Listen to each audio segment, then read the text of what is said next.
everyone, and welcome back to Grace Nicole Myths, Astrology and Tarot for the full moon in Taurus. These are the Abundance is Mine themed secret codename readings for that moon. Okay.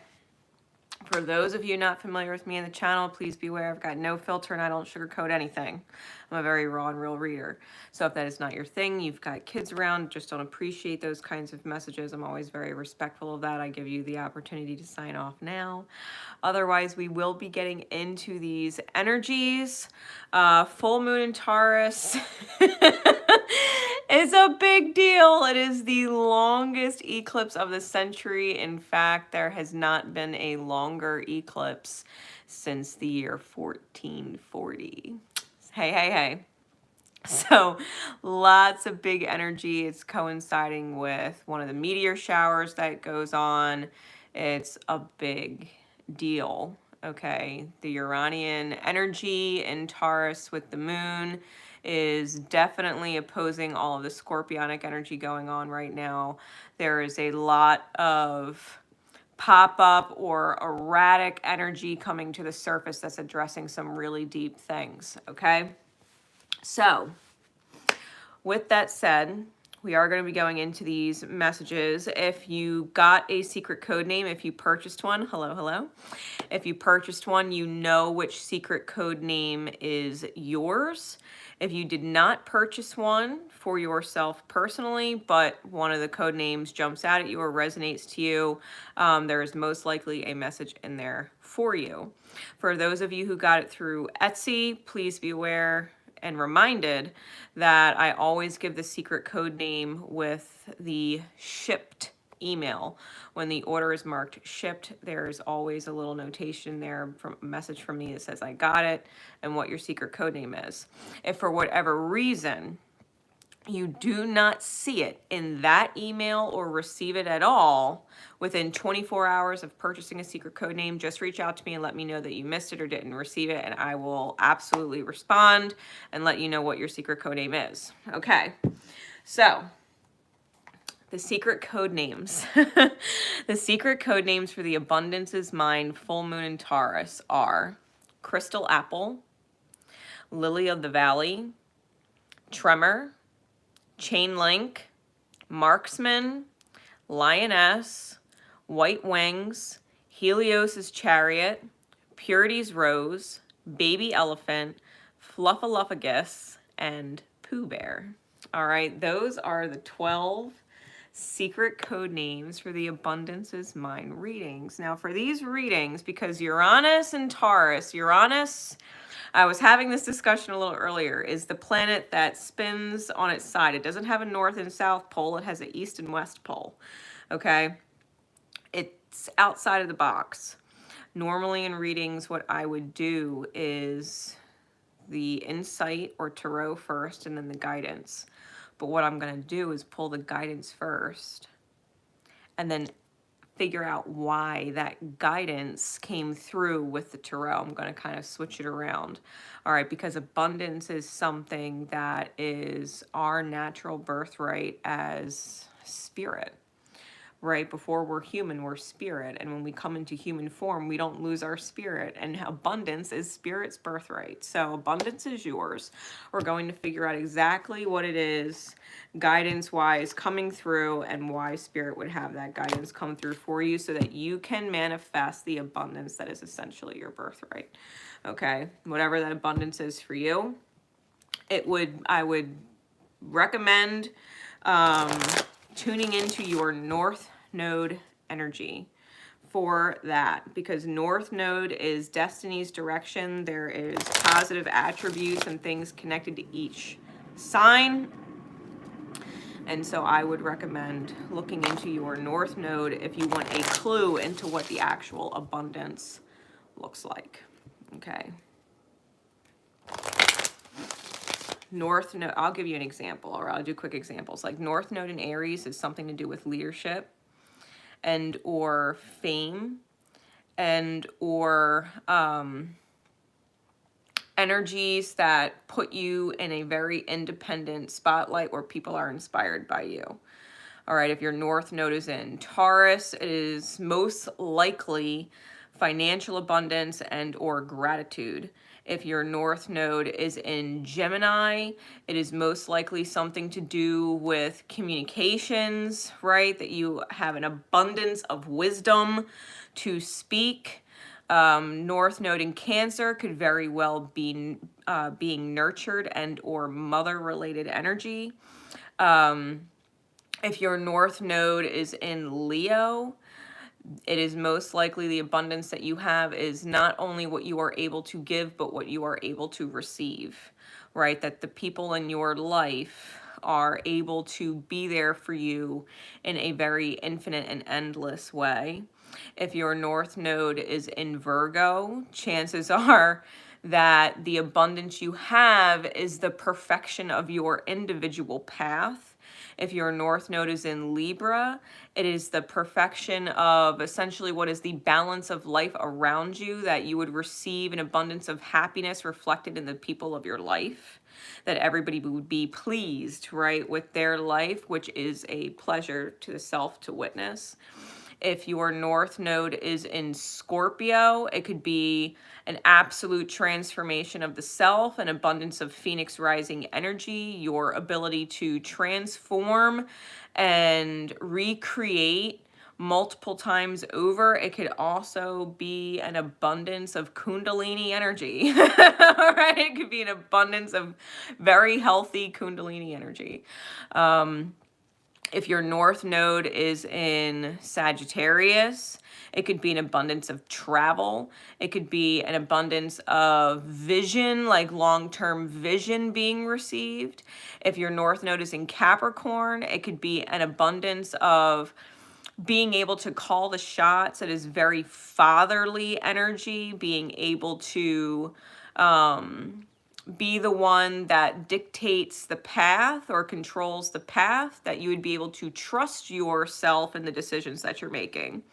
If your North Node is in Aquarius, most likely the abundance coming in is an abundance of higher perspective and a healing ripple, that healed people heal people would be coming from you. That is your abundance, that you are healed and that everyone that you connect with also heals. Okay. If your North Node is in Pisces, it's an abundance of spirit and soul, an abundance of the dream being realized. It's a reconnection with the self on a spiritual level, that you would be able to bring your higher self into the 3D reality that you are in. All of those things can also go for your Jupiter placement.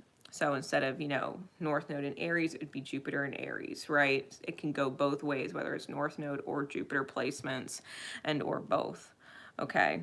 Because Jupiter is most definitely a planet of abundance. So with that said, I'm going to start with Crystal Apple. All of the timestamps will be in the description of the video after that I'm done. So once the live is over, I'm going to be tracking the timestamps as I go, and I will make sure that they're in the description after. This way you can fast forward and click whatever timestamp. They're usually highlighted in blue, and it'll fast forward the video right to that minute, hour, second, whatever mark, so that you don't have to try and fast forward or go back with the little bar at the bottom, right? You just click the timestamp. It'll take you right there to that secret code name. Okay, so Crystal Apple.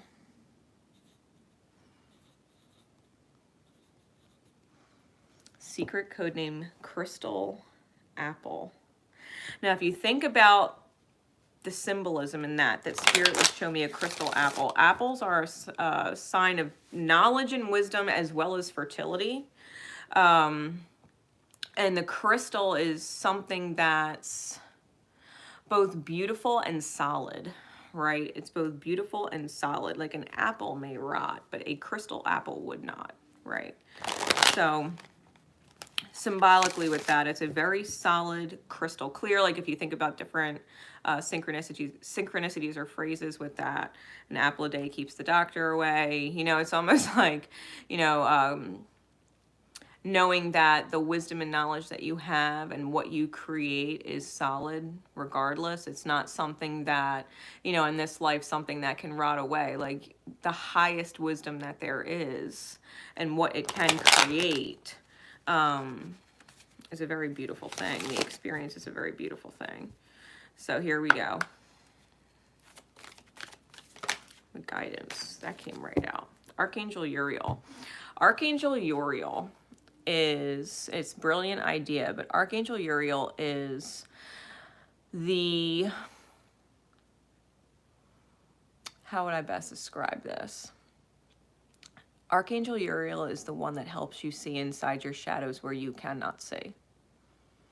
If you're having a difficult time understanding your own pain body and what's hiding in there, Archangel Uriel is the angel that you call on. It's Archangel Uriel, I call you into my being to help shine light in my shadows where I cannot or refuse to see, right? To better understand yourself. That's why he's coming in on the unicorn Pegasus here with the lightning bolt, right? In the storm. It says, yes, your idea is divinely guided. Please take action to bring your idea into fruition. There's something that you probably want to do or thought of doing, and fear, doubt, or worry is stopping you. Okay? There's no reason to actually be afraid. Whatever the idea is, he's saying go through with it because it's going to help you get to where you ultimately want to be. So why is that guidance coming through for you, Spirit? Let's get some insight. For secret code name Crystal Apple. And those who would resonate to it. What is going on that Archangel Uriel would be calling in or coming to your aid to help you see into your own shadows? Which is interesting because it's reminding me of a conversation I had with a soul sister this morning in my Love Yourself Twin Flames group about black holes. She had a revelation that the black holes were blind spots, and that's kind of what this is, you know what I mean? It's having a blind spot. It's knowing how you feel and knowing what you think, but not understanding why.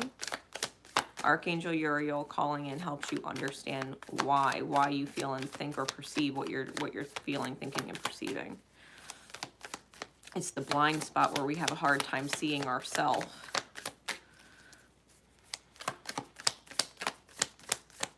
What is it for you, Spirit?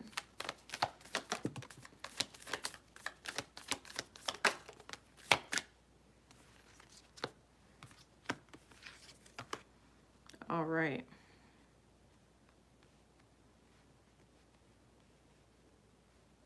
Give me some clarity, please. Clarify the Ace of Swords.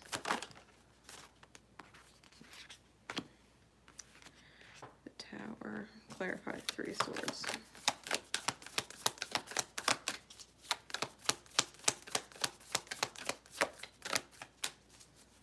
Dark birds might be a synchronicity for you, because we've got a black swan and we've got a raven on these cards.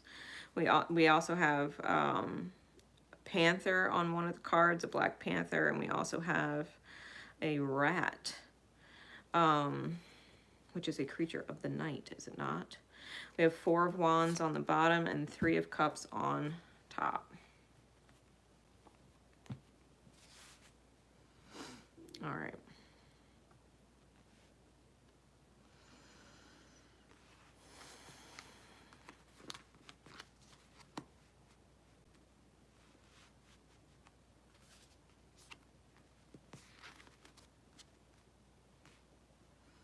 Four of Wands on the bottom is twin flame energy, and we have 2 sunflowers on the card with the strength card under that. So, and the divine feminine, the Empress under that, and an apology card with the page under that.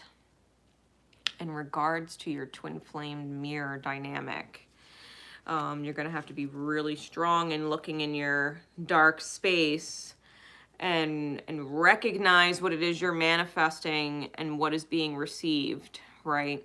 That if you were looking in the divine mirror, how do you apply it to self? Now, what is the mirror? right? For those of you who don't understand what the divine mirror is, when you're having a conversation with someone, especially your twin flame, if you don't know what a twin flame is or what that process is, I strongly recommend joining my Love Yourself Twin Flames group on Facebook. When you're in a conversation with someone, especially your twin flame, there's a divine mirror that goes on with the conversation. I will give you a great example. The other day, my flame and I were going at it. We were definitely having an argument, and I lost myself for a moment, and I called him an ass.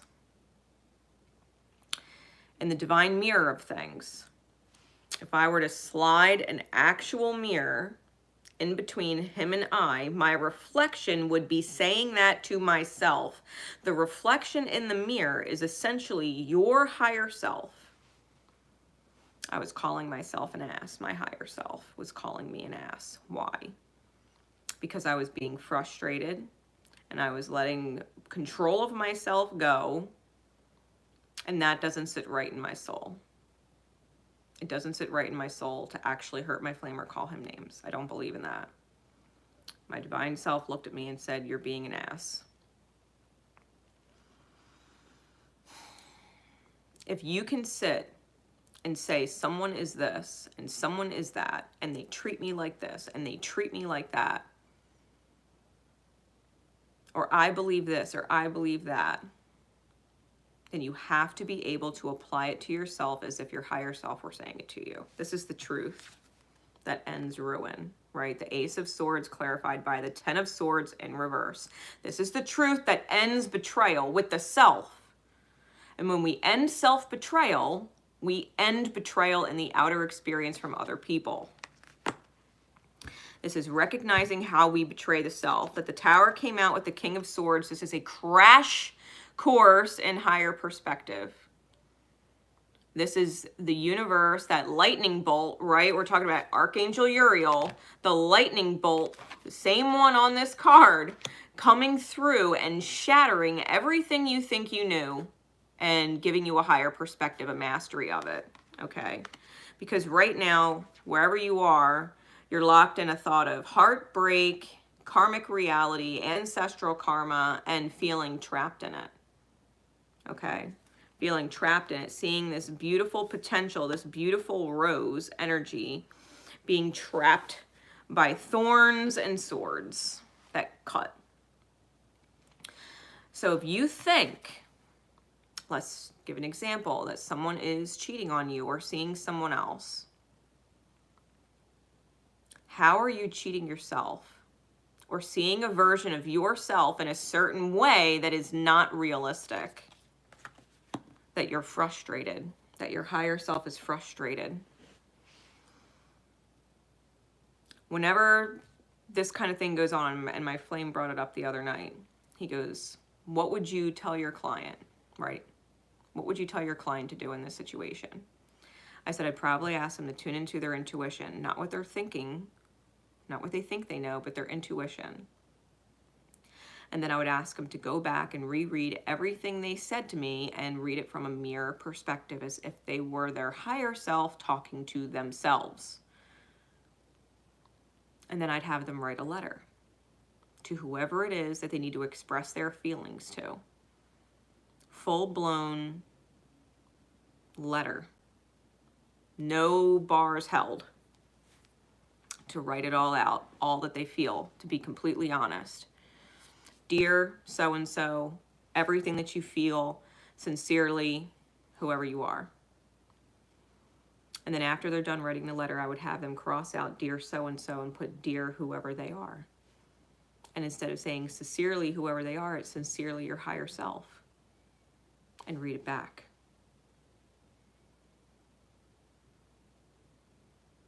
Because the conversation I was having with my counterpart the other day was, I love you, I trust you, but I believe that there's a truth being withheld.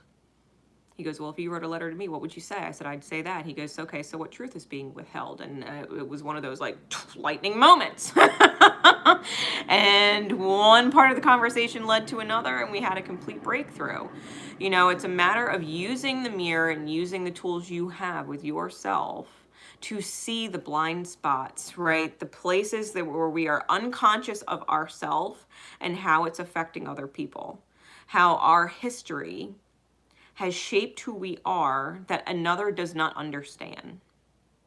Okay? Because if abundance is yours, right? These are the abundance is mine readings. If you want the best vision that you hold for yourself and your counterpart,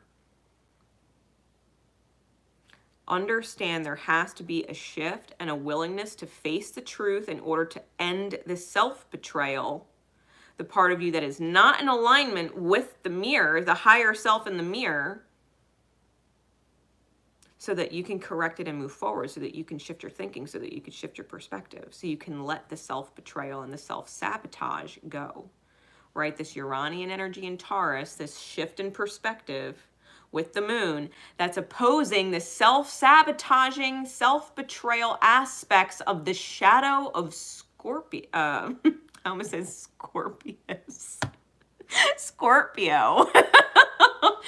That it would oppose, right? This Uranian energy in Taurus is opposing the Scorpionic energy where the sun is. It's opposing the shadow of Scorpionic energy, which is self-betrayal. Mars is in there. Mars is in there too, and that has a lot to do with the Scorpionic energy as well. That's the Towers card. Mars is the Towers card.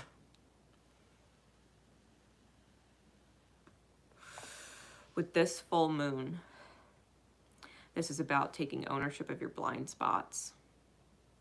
How you are having a difficult time seeing how your shadow and your traumas from your past are playing a role in your present, whether you realize it or not.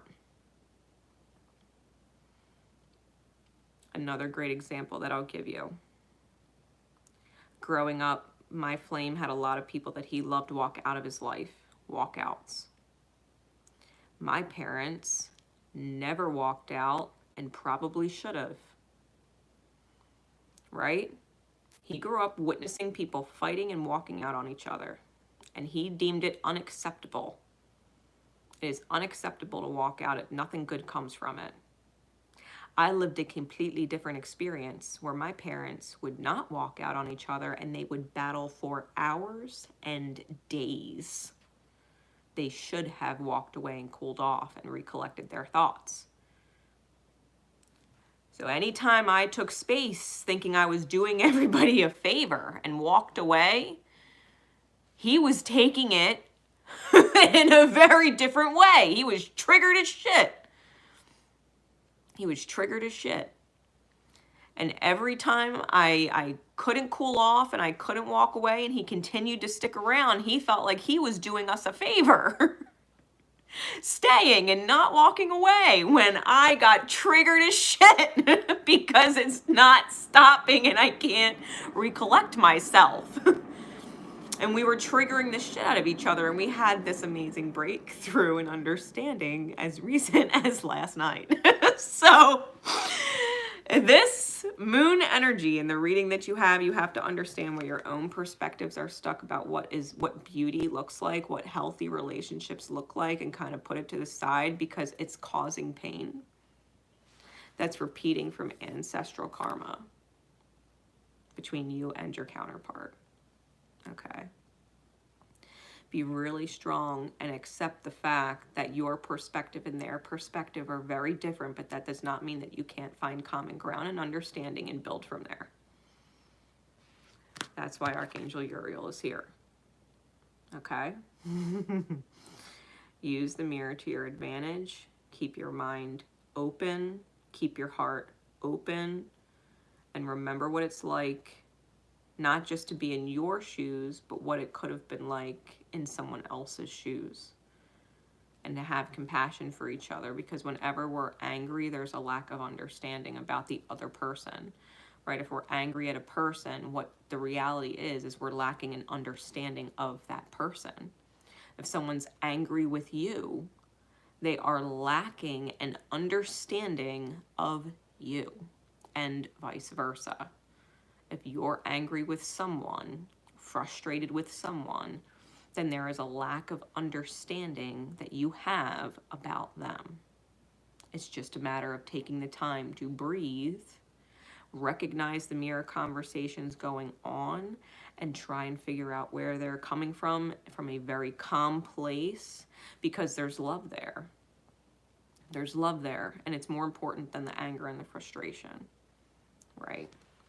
Turn the anger that you're experiencing into a tool to recognize that there is a lack of understanding that can be understood. All right, so I hope that helps. I hope that helps. That secret code name, Crystal Apple. All right. Secret code name, Lily of the Valley. Awesome, beautiful flower. So if you look up the metaphysical or magical meaning of Lily of the Valley as a flower, the ancient or old school meaning of it, like Google it. I think it'll help you a lot. So this is Lily of the Valley. Secret code name, Lily of the Valley.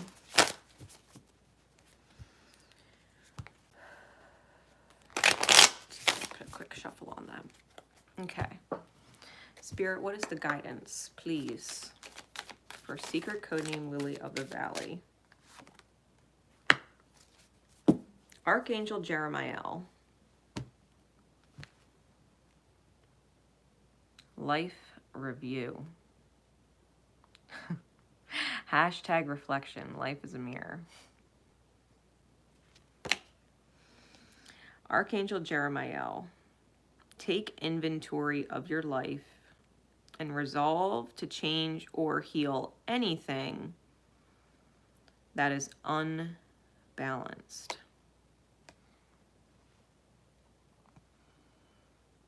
Archangel Jeremiah is an angel that helps you understand past life karma.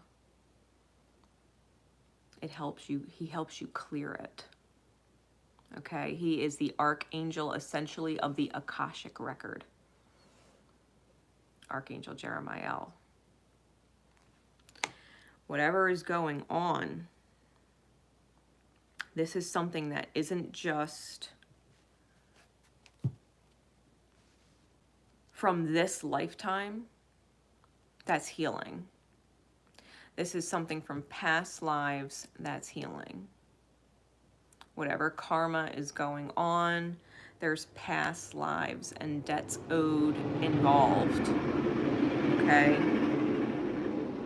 There's past lives and debts owed involved. In order to clear debts from past lives in the Akashic record, it requires new choices and new perspectives, right? Which is great for this full moon in Taurus. Take inventory of your life. You might literally want to sit and write down a list of events in chronological order from as early as you can remember to present day, about things that affected you, things that changed who you are, things that changed your perspective, to take inventory of it and resolve to change or heal anything that's unbalanced. Spirit, what is the insight that Archangel Jeremiah would be coming to the fore for secret code name Lily of the Valley and those who would resonate to it?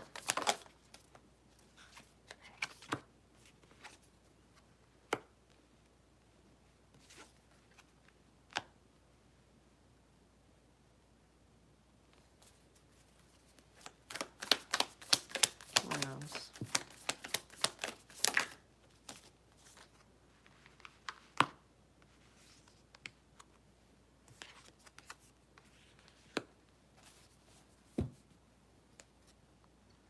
Five of Swords on the bottom, Seven of Cups on top. Okay.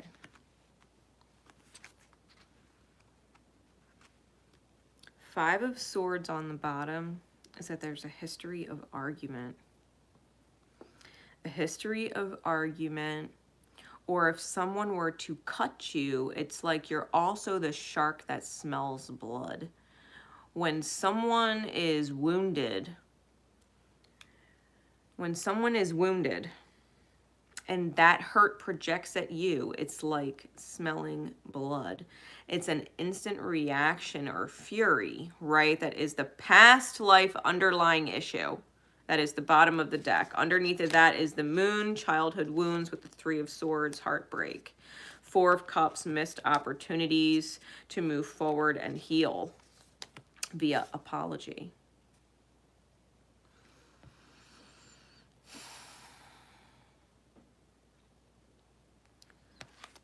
Life is a mirror, right? All of the disdain or visceral energy, because that's the word I'm being drawn to. This visceral, venomous energy that would come out of you in confrontation with others and arguments with others. It's essentially something stemming from past lives. There's karmic debts that were unresolved or unbalanced with soul contracts from past lives. And I say soul contracts because we have the Hierophant out here. Okay. And it literally has a book. That's the Akashic record. That's the Akashic record. Okay, Spirit sees everything. Your higher self sees everything, and we've been disconnected from it, the awareness of it, for a very long time. Okay, lifetimes. The Seven of Cups is being able to recognize the fact that you have the ability to see far, to see the higher perspective. The giraffe is tall and can see red flags from a distance, and yet it's got its head in a fog. It has all of the natural ability to see it, but isn't. Clouded thinking, right? Clouded thinking coming from past life residual pain or karma carrying over.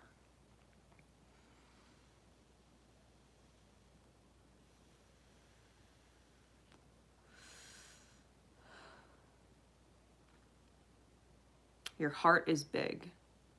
Understand the people that you have fought with the most are your most sacred of soul contracts.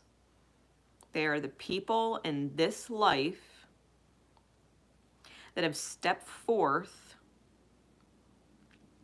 to become or tagged the villain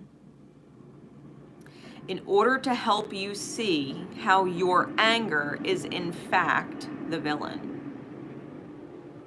That your visceral response is in fact the guilty party, right? It's not their pain that's the problem. It's their triggering of the pain already existing in you that's the problem, and they're constantly bringing it to the surface. The movement of cups, clarified by the heart of pentacles. The reality you receive, right? Because the pentacles is the suit of the reality with the feminine or the queen, which is a receptive energy. The receiving of the reality the reality you receive is from a lack of emotional understanding, a lack of forgiveness, a lack of gratitude, a lack of apology where due, because it is never okay to cut someone, regardless of whether or not they're attempting to cut you. It is not okay to feel like someone cut you, so you cut them back. Because whatever you would say in the divine mirror that would cut somebody else, you got to remember that mirror is dropped down between you and them, and your higher self is saying those exact words to you.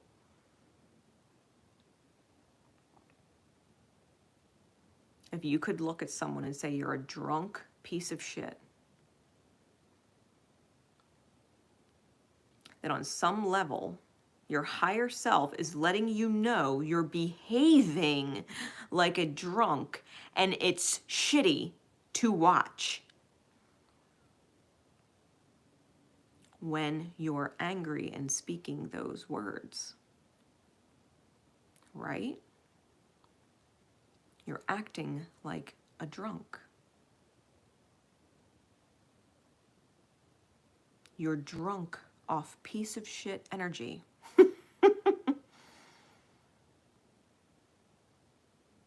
Because you're allowing yourself to respond or act in a way that is cutting when someone is lost in their own mirror.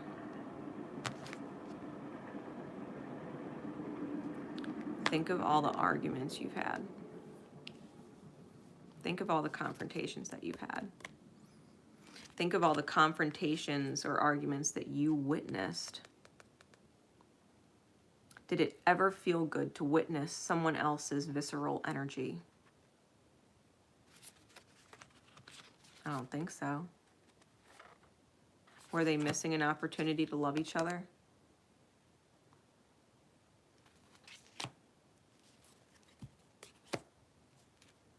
To understand? The Ace of Wands is about a spark.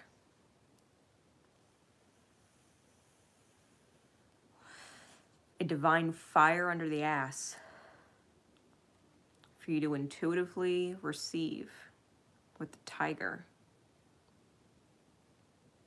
The awareness of the shadow. There's something in particular about cat energy that witnesses negative energy and protects the self from it, that it would not be consumed by it. A cat can literally scare away a negative energy that would try and attach itself to you. These people that you've argued with that have brought the negative shadow energy into your experience is to help you understand that someone else's negative energy does not have to attach itself to you. That you don't have to take it personal. That you don't have to take it, claim it, and throw it back.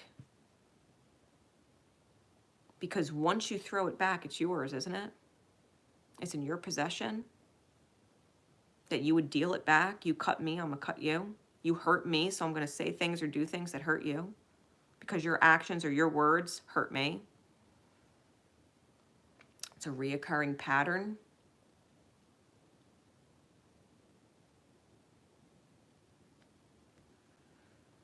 If abundance is yours,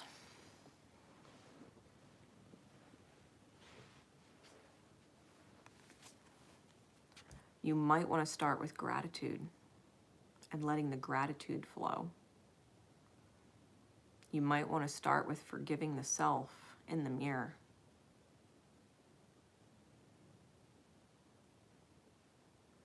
So that you can express that to other people. I know that we don't completely understand each other, but I'm sorry if my hurt and the actions that I took from my hurt that I claimed for myself and let attach to me, I am sorry that the hurt I carried hurt you.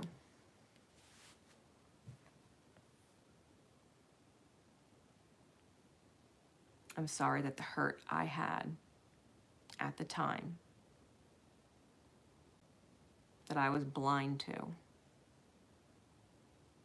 I'm sorry that I projected it at you and that it hurt you. Because whatever you were going through at the time that your pain body came out and hurt someone else, now is the time to own that and apologize for that. Because if you can apologize to them, you can apologize to yourself. I'm sorry I made your life hard. It's no different than spirit standing in the mirror saying, I'm sorry I made your life hard. Because this had to be learned. This had to be learned. This was the soul contract that you had with the people of your life that you deemed villains, enemies, wrong, in the way, pain in the ass.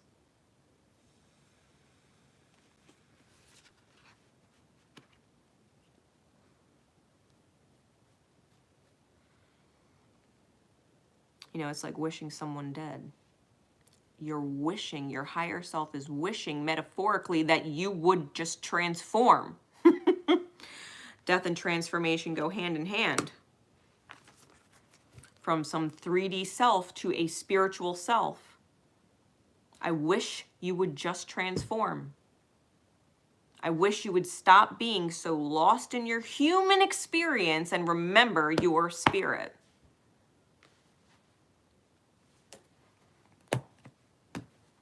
Abundance is yours. Go claim it. Reflect. Reflect. And let spirit put that fire under your ass to start making amends. To start making amends. All right. That was secret code name Lily of the Valley. All right. Secret code name Tremor. Tremor.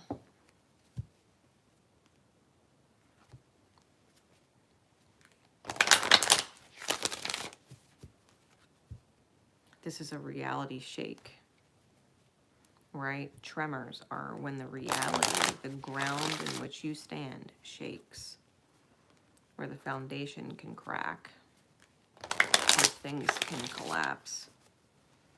But it's minor, right? A tremor is not a full-blown earthquake. It's almost like a red flag or a warning sign that if you don't move off the ground you're standing on, a bigger shake is coming, right? We feel tremors sometimes before earthquakes go off.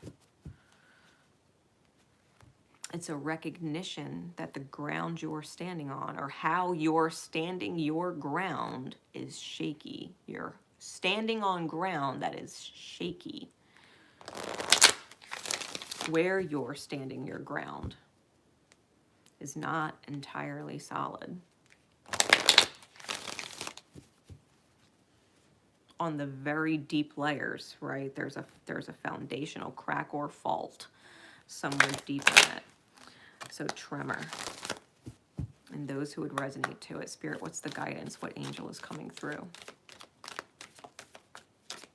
for secret code name Tremor?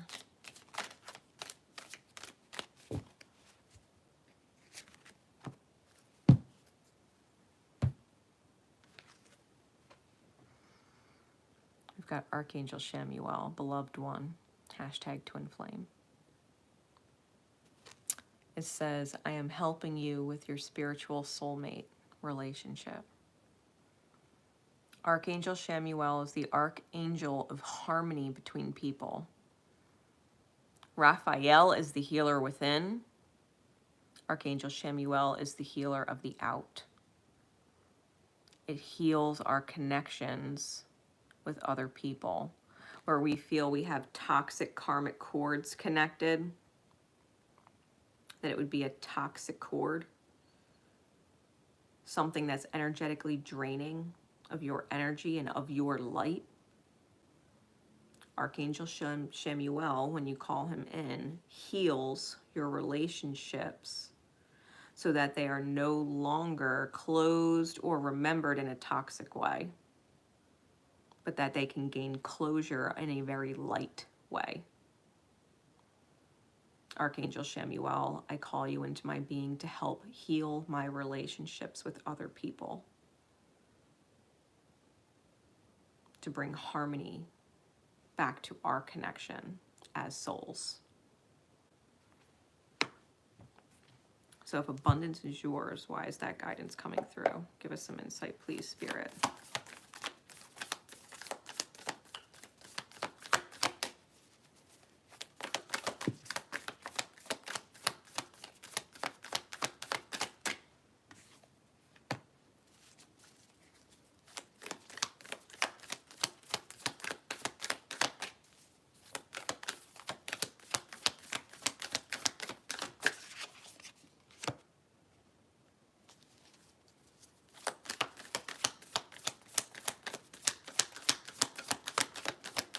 We've got the Four of Cups, the Nine of Swords, the Five of Swords, and the Innocence of Pentacles with the Nine of Wands.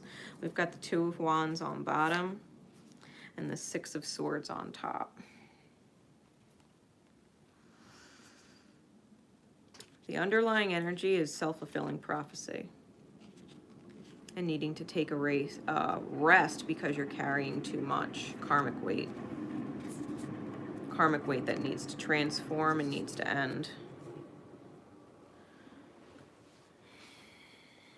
Needing to move on to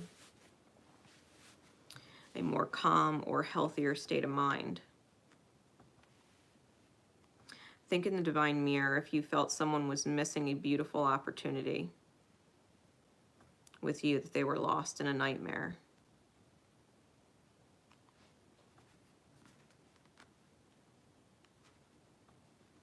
That you would argue with them or fight with them or have confrontations with them.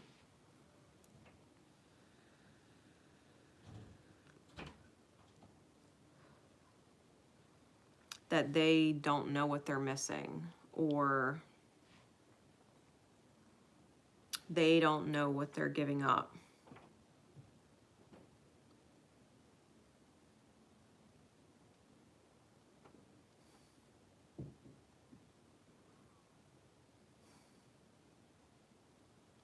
The energy, I keep getting this image, the energy of you sitting in a room crying with your head in your hands.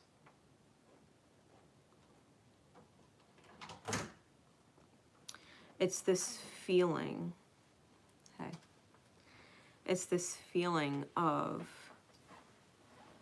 being sad, right? Being sad in soul at opportunities missed. And so Spirit would ask, right? Spirit would ask, okay, so what opportunities are you missing for yourself? That Spirit itself would be sad. That Spirit would have its head in its hands and cry because the opportunity is presented, right? With the Innocence of Pentacles, the opportunity is presented to release the monkey-minded thinking, right? The I'm tired of this thinking. That you would argue with someone, right? That you would argue with someone. That their wounds, that you would take them personal and be hurt by them.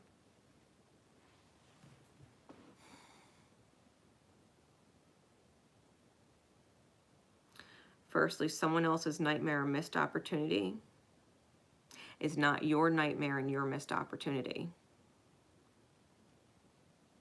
You're missing an opportunity to create a better vision.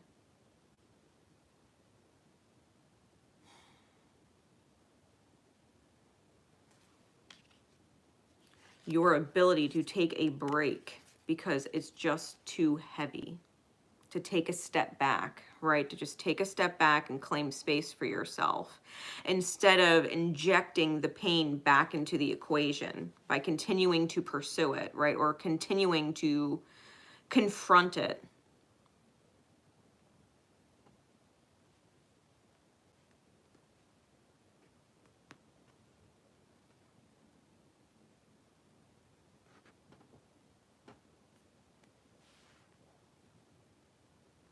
It is a missed opportunity and a nightmare to take someone else's pain and make it yours when you could have let it go and not take it personal.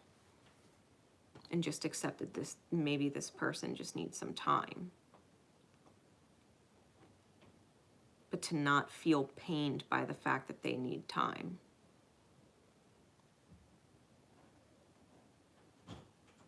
That you would potentially argue with them over the space they're taking, right, in the mirror, that they would take space and shut you out or something like that, right? In the divine mirror, that Spirit letting you know what you need to do. Because they're your mirror. That's what you would need to do. They're your twin flame.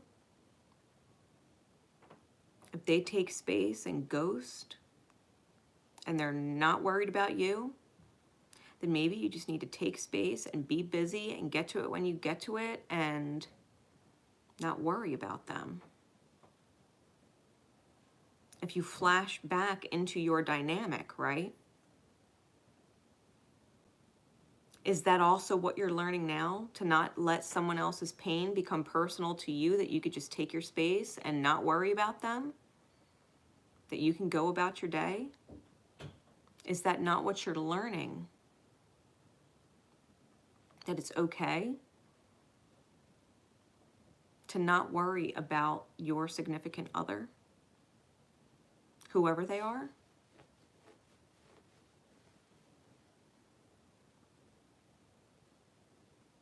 You could argue, you could fight, and yet you're choosing the opportunity to release the monkey mind.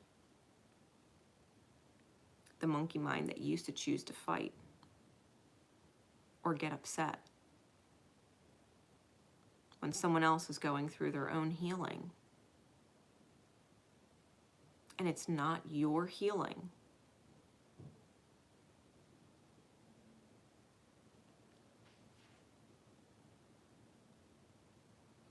The situation that you're in present is to help you understand the twin flame dynamic.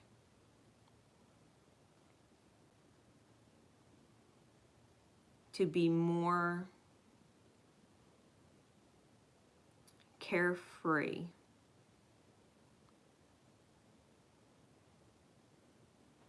Instead of careless, right? To be more careful.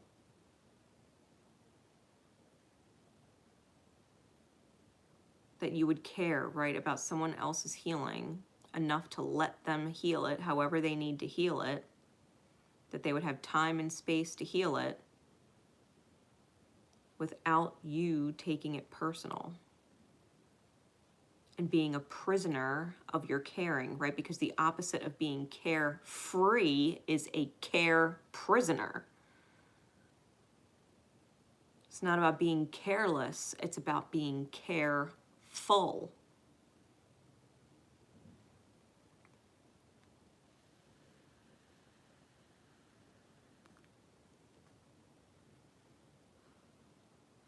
That's why the secret code name is Tremor.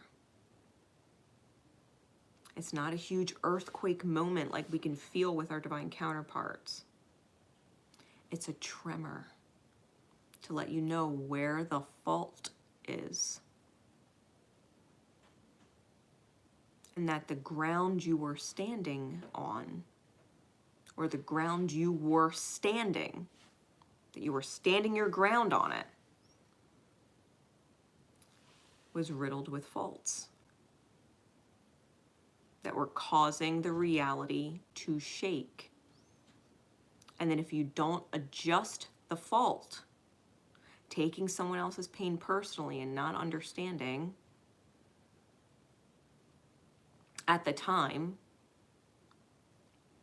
what that creates when the earthquake hits later and everything crumbles.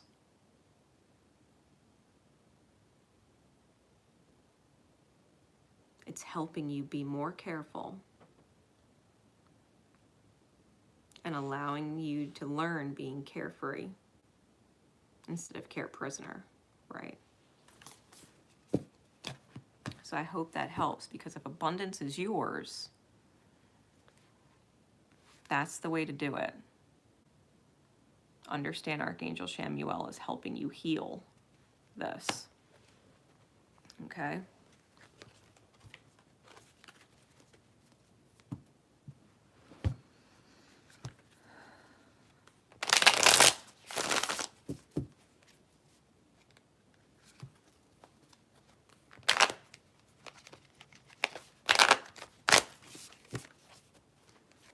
Secret code name, Chain Link.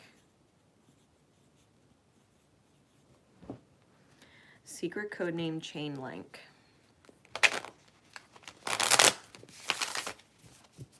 A chain is only as strong as its weakest link.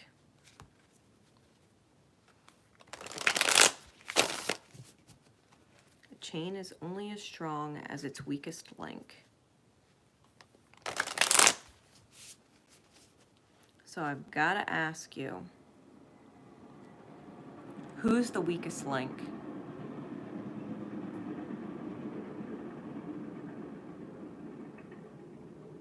If a thought came into your head and you identified a who, you are incorrect.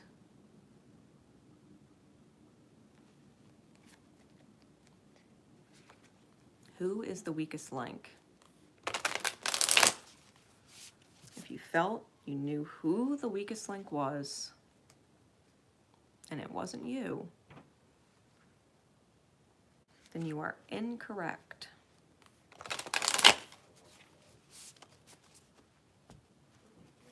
The weakest link is perceived in the outer because you have a weak link internally here. There is something that would cause your own strength to break, right?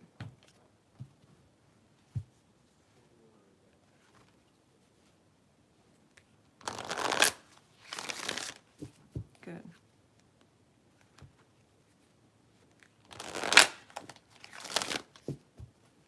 Because there is, in the reality, no weakest link.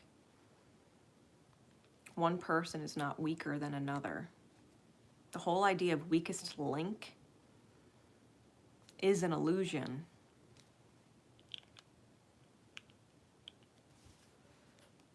It's only reflective of our internal state. So for secret code name, chain link, what's the angel coming through for them, please? You're welcome.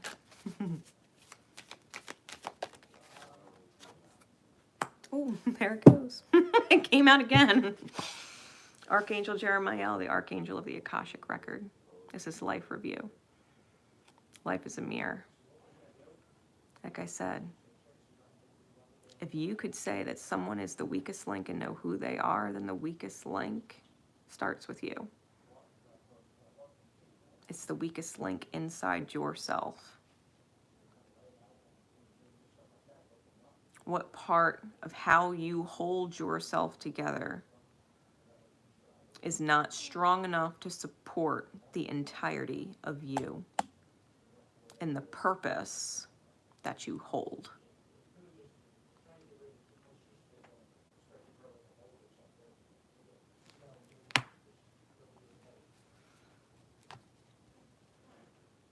This is about taking inventory of your life and resolving to change or heal anything that is unbalanced.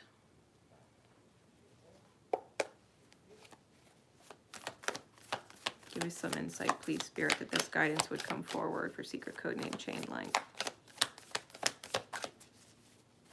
Where's the weak spot, so to speak?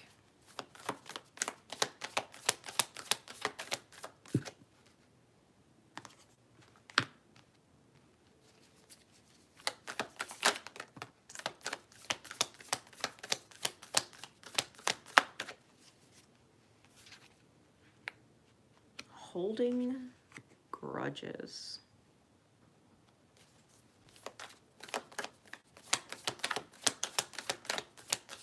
Not being able to start again, truly start again, because there's a residual grudge there.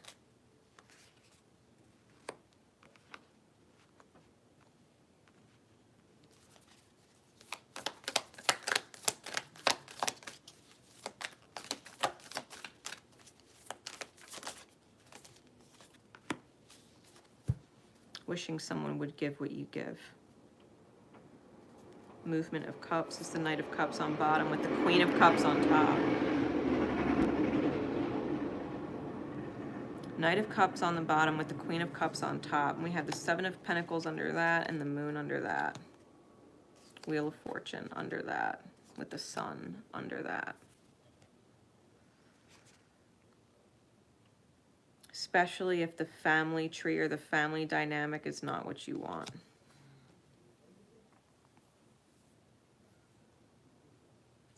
When I asked you who the weakest link is, what are the odds that it was someone in your family? And I don't necessarily mean mother or father or sibling, but spouse, children.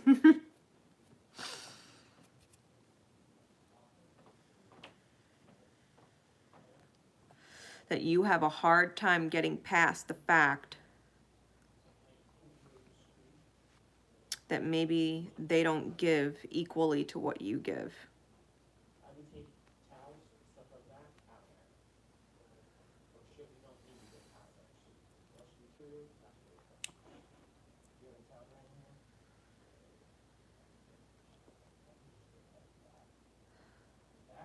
Imagine that mirror, right?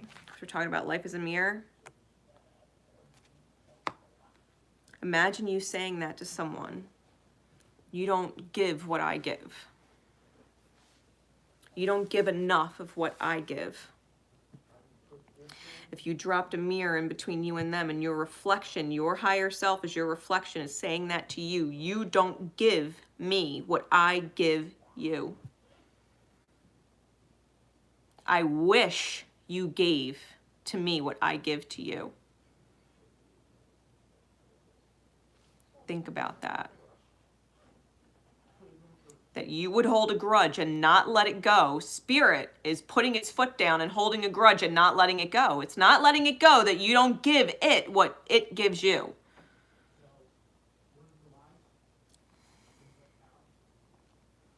If abundance is yours, and that is your right, and you wish for equal give and take, then your first step is to accept that you have to equally give and take with Spirit. What are you missing?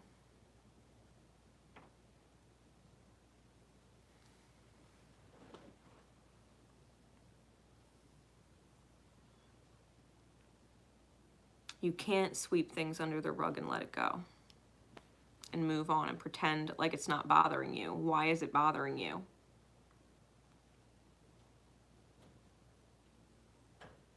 Is someone really focused on work and being more of a provider than a nurturer and someone who's affectionate or emotionally open?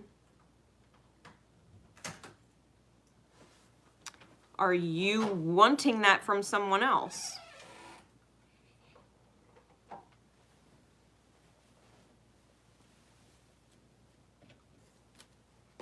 Think about how, with the Devil card here, the divine order is the divine order because this is Capricorn's energy. Capricorn rules time, rules, order, and obligation, and has to make choices. And that is essentially what Spirit's doing. It's divine order. You can't get what you haven't given. It is not between you and this other person. It's between you and your higher self. If you can't give yourself honesty, then your partner's not going to give you honesty. If you can't give yourself the truth, your partner's not going to give you the truth, or at least you will perceive it that way. You will perceive it that way because they can give you the truth until they're blue in the face. But if you're not being honest with yourself and telling yourself the truth, you're not going to perceive that from them.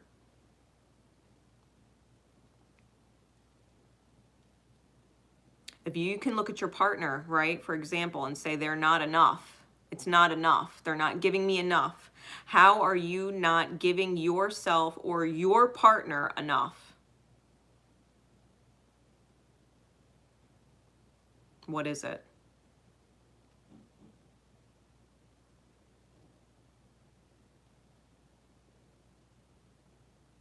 This is something that has gone on for lifetimes, right? The Akashic record with Archangel Jeremiah is telling you this is a repeat offense. This is a repeat offense against the soul, something the soul will not let go.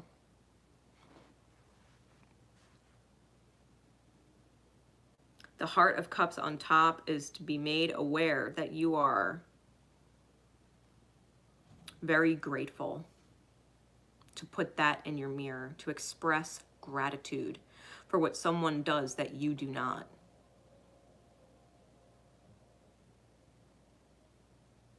I'm grateful that you provide XYZ, whether it's financial support, emotional support, honesty,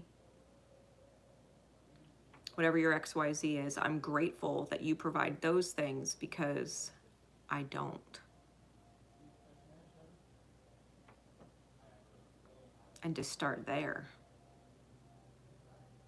We are all not masters of everything, but it doesn't mean we can't master anything.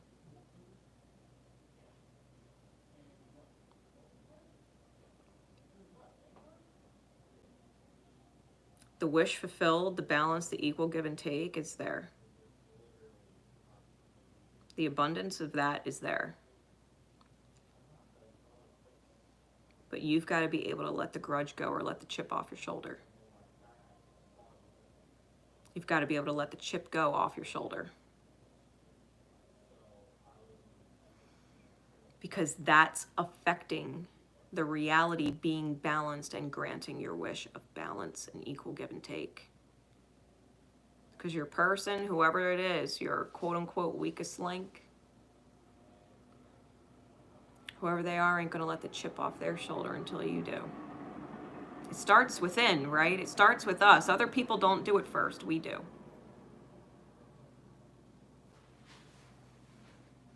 We do.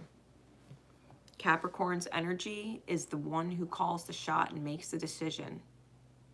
You have to do it first. You have to take the lead. Capricorn is a cardinal sign. It takes the lead. It's an initiator.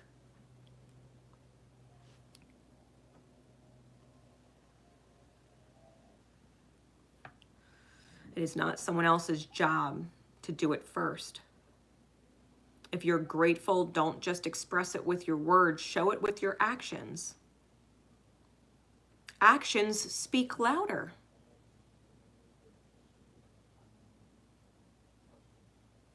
Show someone you're grateful.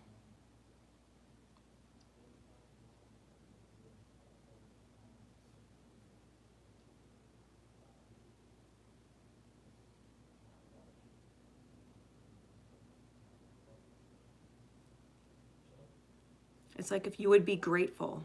I'll give a very real life example. If you would be grateful that someone took out the trash so that you don't have to. Be really grateful that you could take out the trash for them so that they don't have to.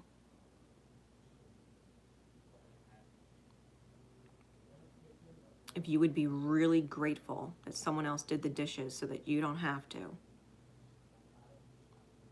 Be really grateful that you have people to do dishes for and that you would do the dishes for them because you're grateful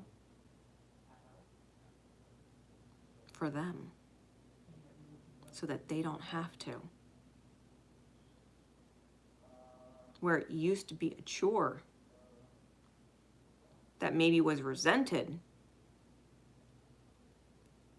do it with a smile on your face and gratitude in your heart for them.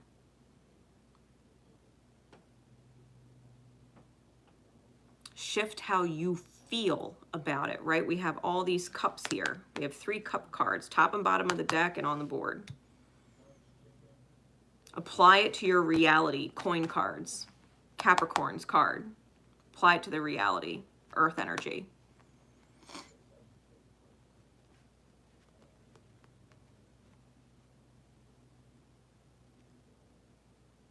Let the grudge go. And you'll finally be able to start over as per the divine order of things. You'll finally have balance as the divine order of things. You will have someone's appreciation because you are showing in your actions, the actions that you're taking, that you appreciate them.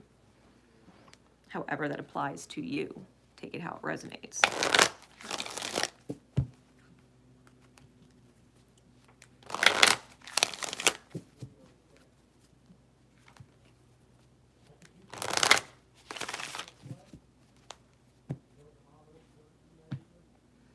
Okay.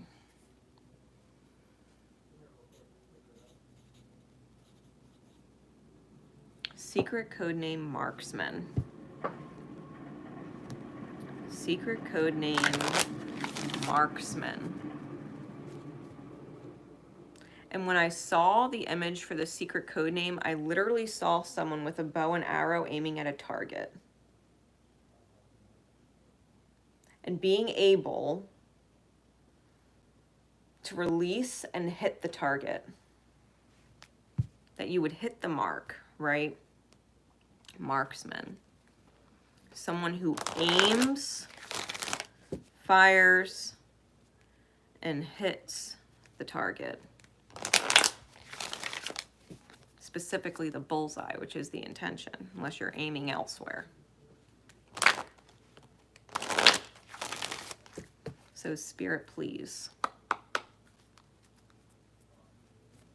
What archangel would come forward? What angel would come forward for secret code name Marksman with what message? What's the guidance? Archangel Gabriel. List, brainstorm, communicate. Creative writing. Make time to write down your thoughts in a journal or pen an article or book. Archangel Gabriel is the archangel of communication, the archangel of the word, the archangel of message. He delivers the word or the message.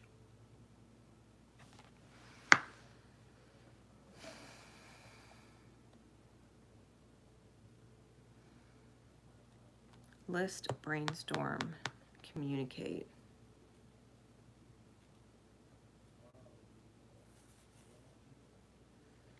Understand, if that's the secret code name, the aim, fire, and hit, it's starting with your words. Being careful or conscious about the words that you're choosing, being able to journal or write down your thoughts allows you to identify where you are in alignment with yourself and where you are in disalignment with yourself. And being able to share that with other people, right? Which is essentially the idea behind penning an article or a book. Being able to give that experience, that learning to someone else so that you can hit the mark. When you hit the mark with yourself, you teach other people how to hit the marks with themselves. This is about goal setting. This is about seeing a goal, having a vision, and aiming for it so that you can hit it. Taking your time to line it up just right. What's the insight, please, Spirit? Why is this guidance coming out for secret code name Marksman?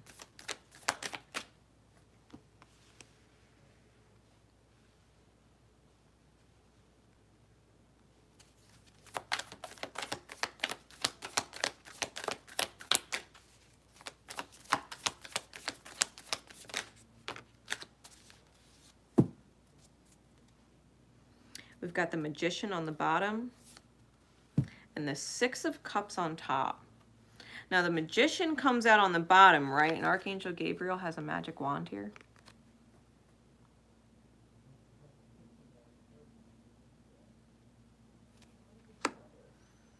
We've got the Ten of Cups and the Ace of Cups following the Seven of Pentacles and the Movement of Cups.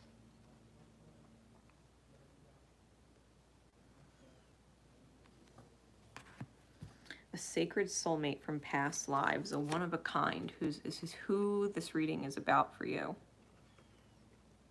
or who it's pertaining to in regards to you. This is a unicorn in your life.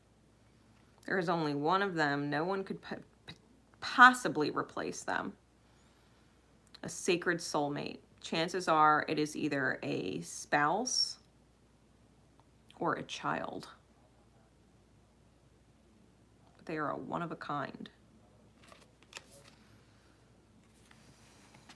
Magician is also communication. It's a mercurial card.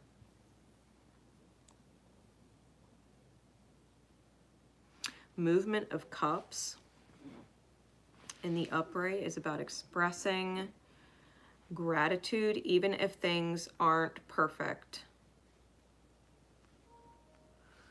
People aren't perfect, life isn't perfect, circumstances aren't perfect, the fucking government ain't perfect. You know what I mean? Like, nothing's perfect. But being able to express gratitude for it just the same, because it's growing into essentially what is a bliss state or a full feeling. That just because something isn't perfect doesn't mean it can't feel fulfilling. that you wouldn't be able to feel full in it. Extending a cup of love from the deep parts of yourself.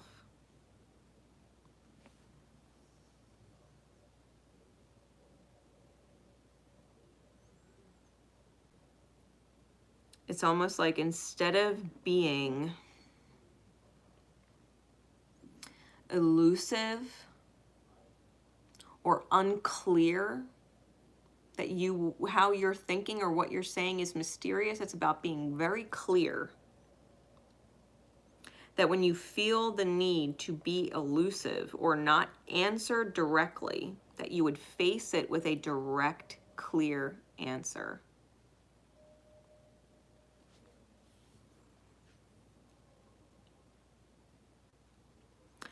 It's like when someone asks you a simple question, yes or no. But to you, the answer is not so simple. Well, what if this and what if that? And if this is so, then maybe this. And, you know, well, this circumstance, it would be this, or this circumstance, it would be that. Is it yes or no? The question was simple. The answer is being given complicated. It's elusive. It's confusing. Because the answer is simple.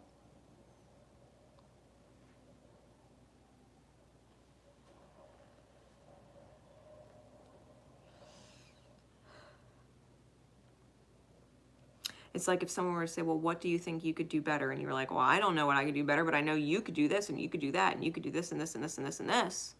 You didn't really answer their question, did you? You answered a different question. You answered what they could do better.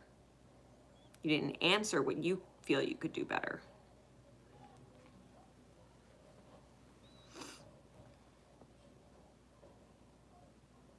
So start to write down your thoughts.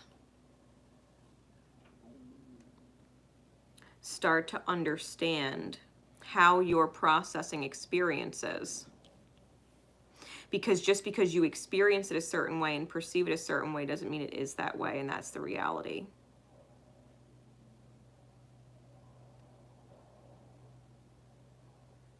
If abundance is yours,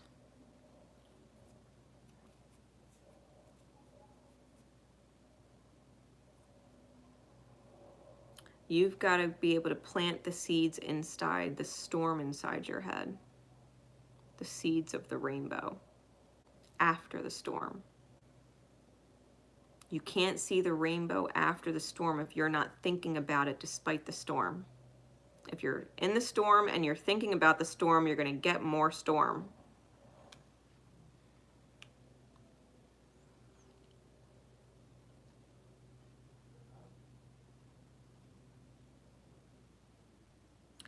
Words are magic. Words are spells. That's why they call it spelling. We spell words. It's spelling.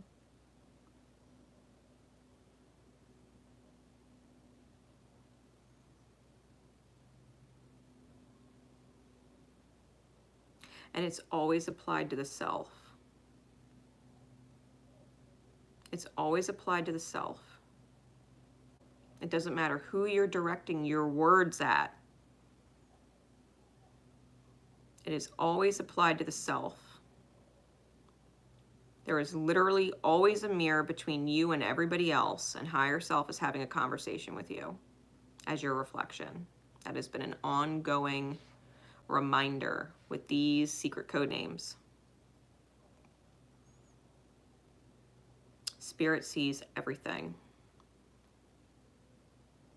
You say the words, you write the words, you text the words, you think the words, and they become a reality for you. Writing down your thoughts or starting to journal will help you understand where your feelings are and where your disconnects are, so that you can shift them and explain it to someone else. Because the bliss is here, the emotional fresh, full cup is here.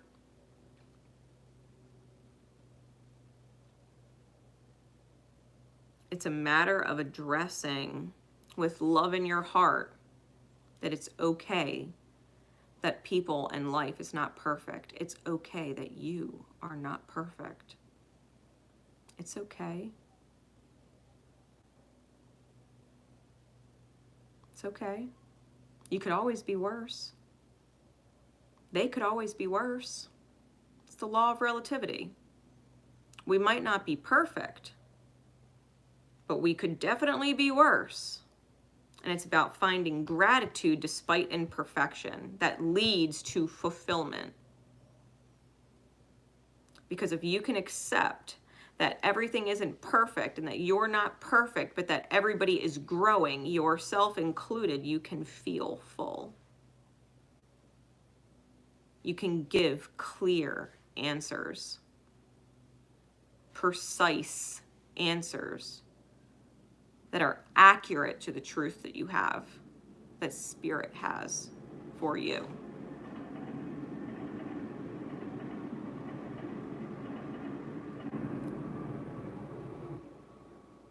We'll take an example with a child, right?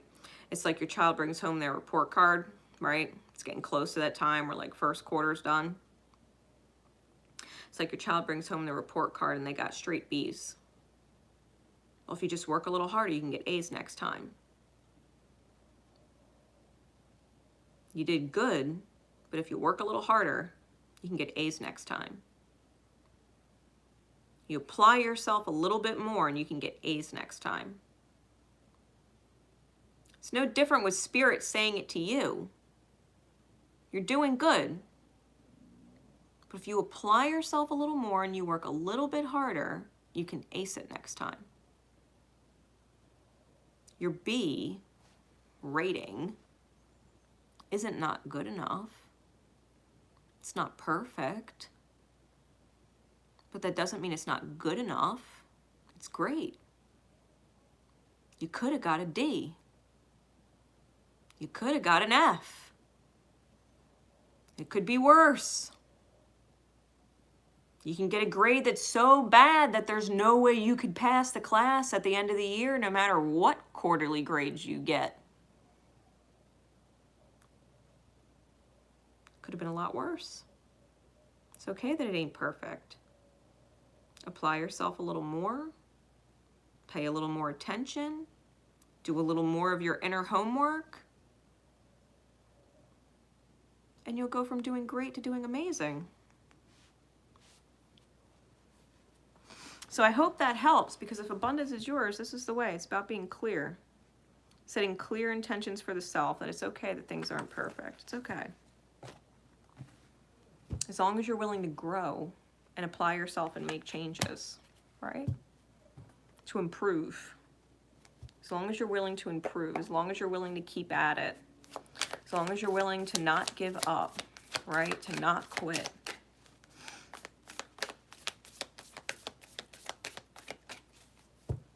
All right.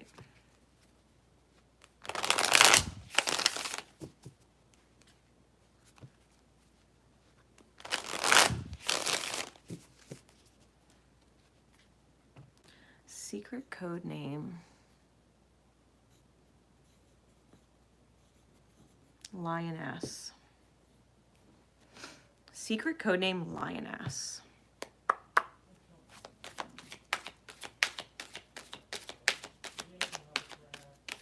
The receiver of the king, right? The receiver of the king.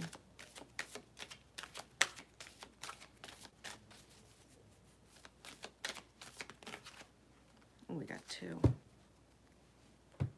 What is the guidance? Archangel Jophiel and Archangel Azrael. Archangel Jophiel is the archangel of beauty, that you are able to see the beauty in everything. She's an angel of gratitude. Her card is outdoors. Go outside, get some fresh air, and connect with nature to relieve your stress and gain new creative ideas. That Spirit would be able to inspire you when you go out in nature and clear your thoughts, right? Clear your energy and clear your thoughts. Archangel Azrael is the counselor card. It says someone needs your ear. It says you're a natural counselor and many people benefit from your guidance and reassurance. Reassurance popped out at me. Archangel Azrael is the archangel of death and transformation that comforts you in times of transition and need.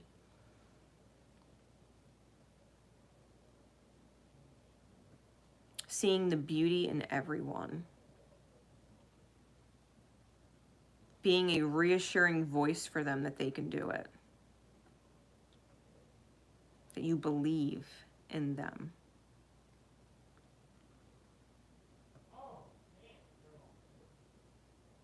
Someone needs to speak, and they need you to be an angel present for them.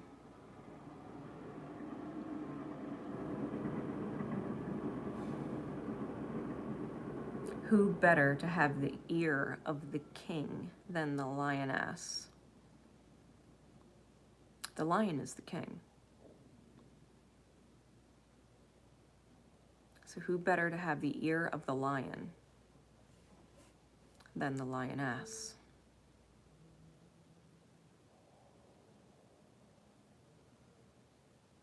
If the king has a qualm with something,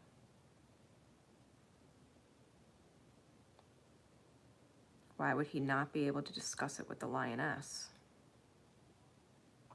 the receiver of the king? And why would the lioness, his queen, not be able to reassure him that it's okay and that she supports him unconditionally in his kingdom, in his domain?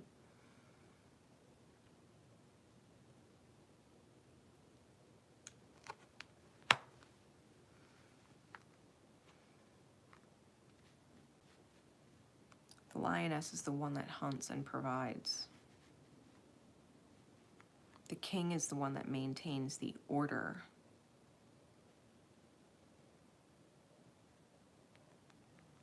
Think about that, because that's the guidance coming through. Why, Spirit? Give us some insight into why these guidance cards would come out, these angels.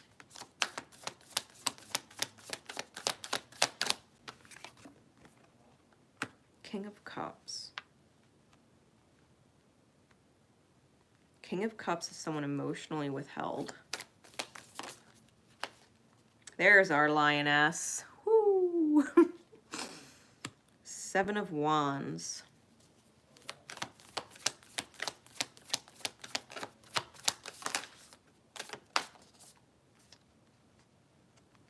King of Wands.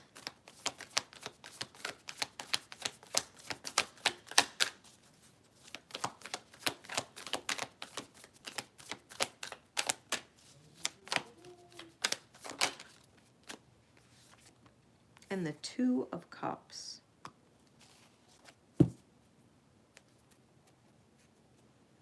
Got the Ace of Swords on bottom and the Four of Pentacles on top. All right, you know what I'm feeling?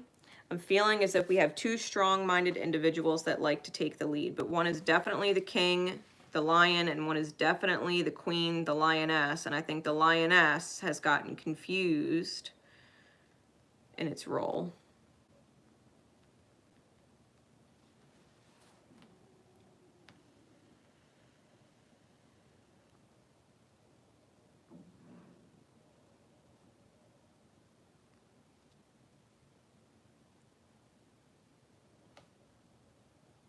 The King of Wands, right, is coming out with this salamander type energy, this lizard energy. And it reminded me of how certain lizards, like if their tail gets cut off or ripped off or bit off, it grows back. It takes time, but it grows back. The King of Wands can take that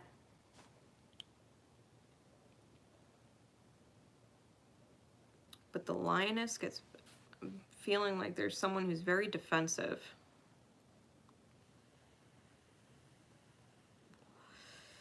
And the reason why they're defensive is because they're holding back emotional truths. They're holding back emotional truth that's blocking the path and keeping joy from coming in. Keeping positive communications from coming in.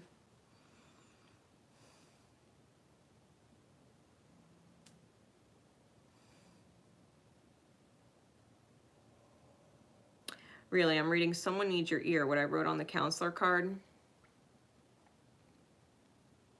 It's almost like someone needs to, it's almost like there's a communication that needs to be had about what you're hearing. Someone needs your ear. They need to understand what you're hearing. How it's registering, right? Because I think that has a lot to do with why there's emotions being withheld, feelings being withheld, or why the feelings are confused and coming out defensive.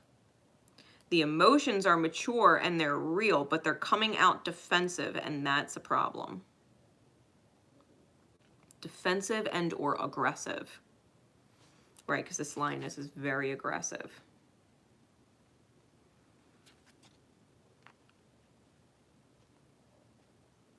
If you're being defensive, right, and your words, your language, your tone, when I say language, it could be actual language, the words you're choosing, or your body language, because this is a very aggressive stance to talk to someone.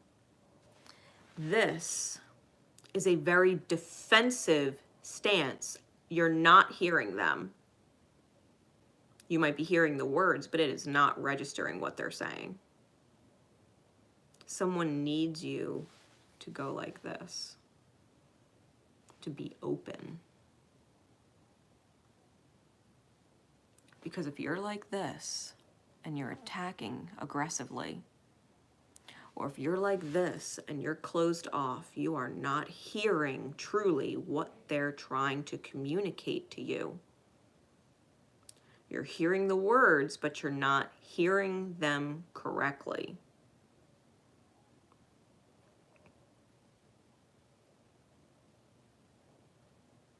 This is pertaining to a soulmate, and it has to do ultimately with trying to maintain control, not trusting another person to maintain control. It's almost like the lioness is saying, well, I'm the one out here doing the hunting. I'm the one out here taking care of the jackals. I'm the one out here doing all this, and you're just sitting in the shade. But if that lion gets up, it's going to take care of everything.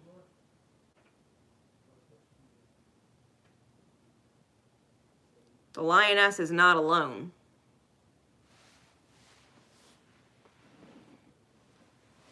It's not all on you.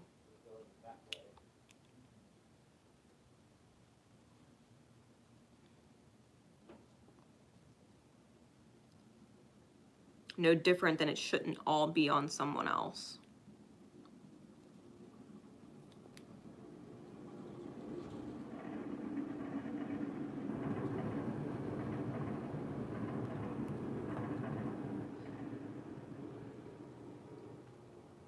I feel like the lioness and the lion are trying to maintain control of the reality, and they're butting heads and not seeing things from each other's perspective, and something's got to shift, and it's got to start with you. That's why Archangel Jophiel and Archangel Azrael are here,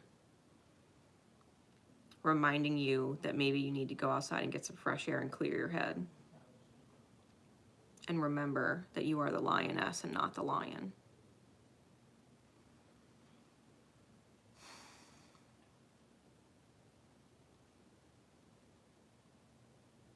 Someone has to do the everyday mundane stuff, and someone has to handle the big issues that arise, because the lioness is wrapped up in everyday issues. So when there's a big fucking issue, you got to call in the big guns, and that's the lion, and that's the lion's job. And when the lion handles the big guns, it's because the lioness, right, it's not their role. And that big thing that the lion takes care of here and there is equal to all the little things that the lioness does every day. That ultimately they're equal. One person's not doing more just because one's busier than the other, or seemingly doing more than the other. Because when the other does something, it's big, it's a lot, it's major, and is ultimately equal. Like, you might handle all the little things, and a lot of them, but you don't ever have to worry about the big things, the big problems, because your lion does that.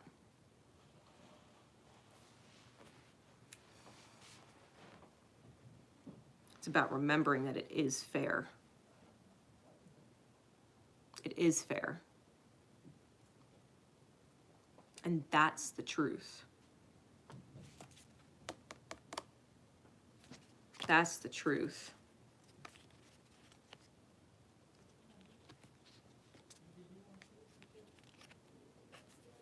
Being able to communicate that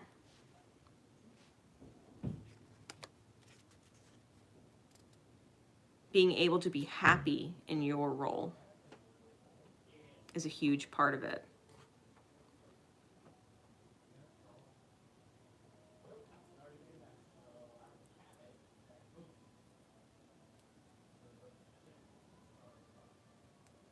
It's not about all the weights on your shoulders or all the weights on their shoulders. It's about how you each lift the weights of the other off each other. If the lion is constantly carrying the weight of the big things, why put the little things on top of them? You lift the light little things off because they're carrying the big things. And if you're carrying the weight of doing all the little things, why would the lion give you the big things too? It's keeping the weight of the big things off you. It's not about focusing on the weights you're carrying. It's about being grateful for the weights you're not carrying because of the other. I hope that helps. I hope that helps. If someone is expressing to you that they need help, it's because they can't carry the weight. Can't. Not won't or don't want to. Can't.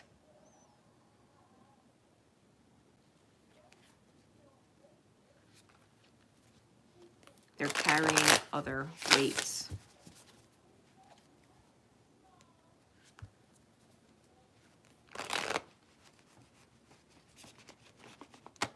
I hope that helps.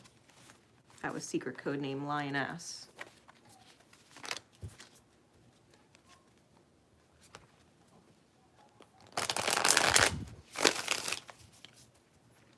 Okay.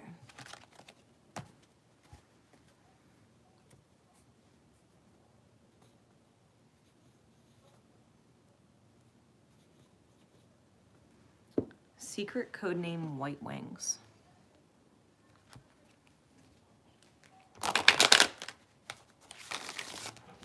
Secret codename White Wings. That's literally all I saw when I got the secret codename. I didn't see an angel. I didn't see a bird. I just saw white wings. White feathered wings, specifically. So what is... Oh, and I just heard wind beneath my wings. What is the angelic guidance? What message would come through for secret codename White Wings and those who would resonate to it? What is the guidance?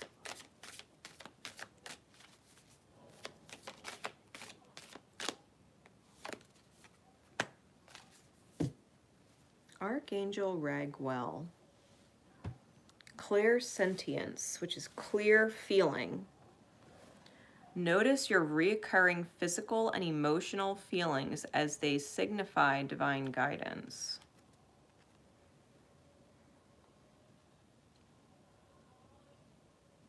Clairsentience is clear feeling, feeling clearly.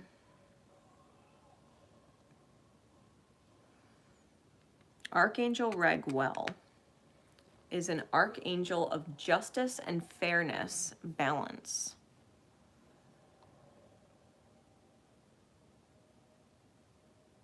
Physical and emotional feelings.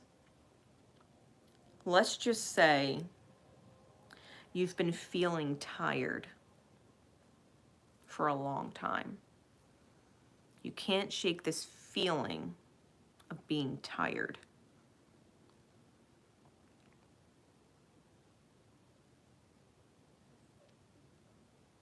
Someone else in your experience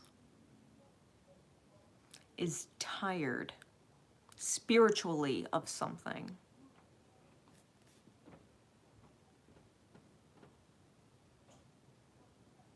Maybe they're tired of burying their feelings. Maybe they're tired of not being able or feeling like they can be honest with you or someone.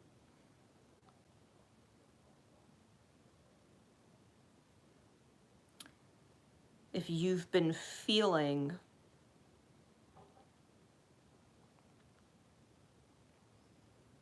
excited,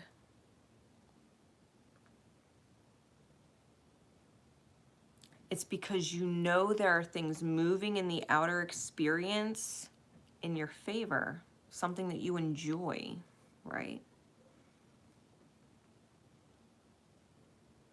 Someone else's creative flow is benefiting you in some way. Like someone says, hey, let's go to the movies, and you get excited. I would love to go to the movies. I wasn't even thinking about going to the movies, but I'm excited. It's because someone's internal energy is being creative, doing something different, shifting your reality.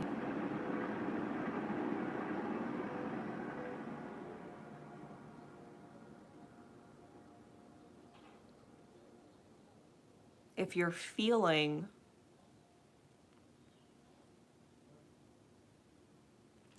down or sad around someone, every time they're around, no matter what happy facade they put on, no matter how much they explain they're okay, there's something about the way that they when they look at you and you can connect with them in their eyes, you feel the disconnect. You feel that sense of lost, not knowing what to do. And you don't know what to do and are at a loss on how to help them because they're not actually telling you. They're putting on a happy face, putting on a facade. I'm fine, everything's great. Archangel Raguel comes in to balance it.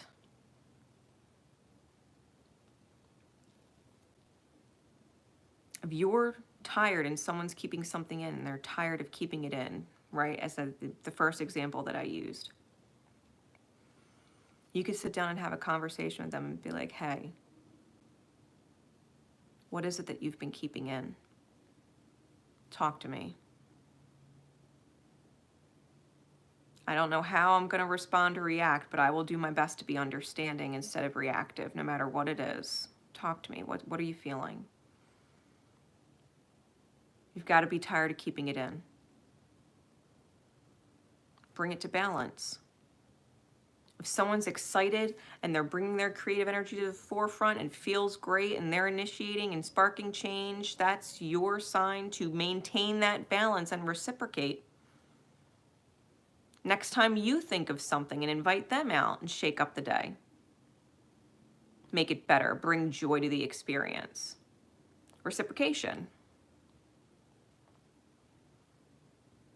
If someone is down and depressed and sad or feeling lost and you don't know what to do,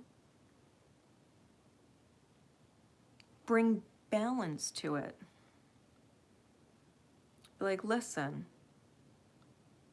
I know whatever's going on, maybe you don't necessarily want to talk to me about it. Maybe I'm the wrong person to talk about it. But whatever's going on, just know I'm there for you, or at the very least, you can bounce some ideas off of me, or I can bounce some ideas off of you on how to make it better. Whatever is stressing you out,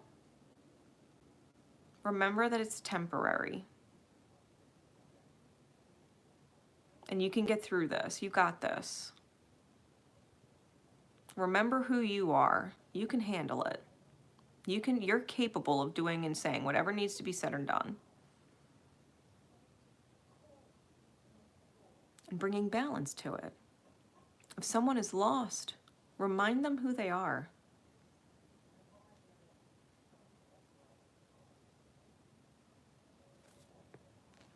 Archangel Raguel.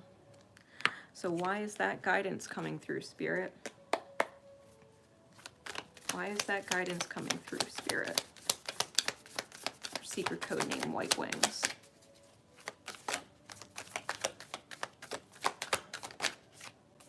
Well, that's the fucking truth. Clear feeling. We got the Heart or Queen of Swords. It's feeling the truth.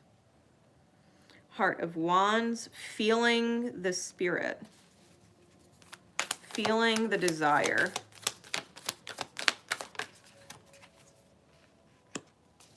Four of Swords. What else? Six of Wands. The Hermit on the bottom. And the Moon on top. So you're extremely empathic, right? You're extremely empathic.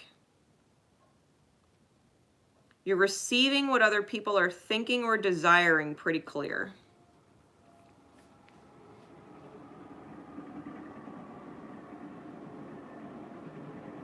I think sometimes you may actually need to take a break and rest your own mind, because a lot of what you're thinking and feeling and feeling like it's yourself, like I'm tired. No, you're not tired. Someone else in your experiences. Well, I've been sad lately. No, you're not sad. Someone else in your experience has been. Whatever you're feeling it clearly, not because it's yours, but because you're empathic as fuck and you're picking it up from out there. If you need to take a peopling break from other people because you're that fucking empathic, then take a break, because it's a victory for yourself. It'll help give you the stamina you need to continue to be there for other people, because it is your gift. It is not a curse, it is a gift. When you recognize it's not your energy and it's other people's energy, it's a gift. It's not your energy.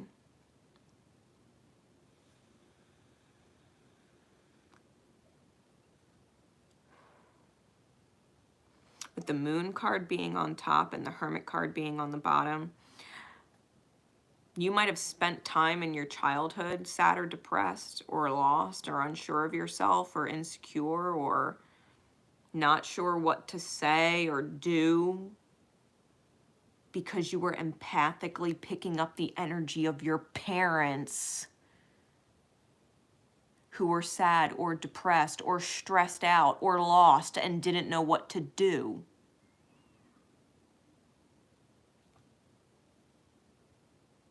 You may have needed time alone, time in your room. Maybe you spent time playing with yourself, by yourself, because you had to separate yourself from their energy. Their energy, you felt it too clearly.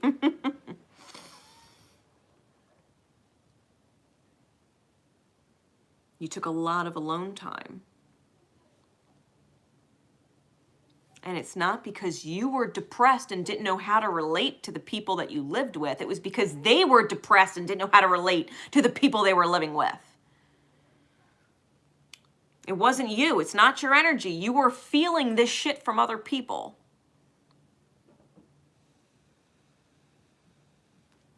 When you recognize just how empathic you are, that when you react and desire to take space and be alone,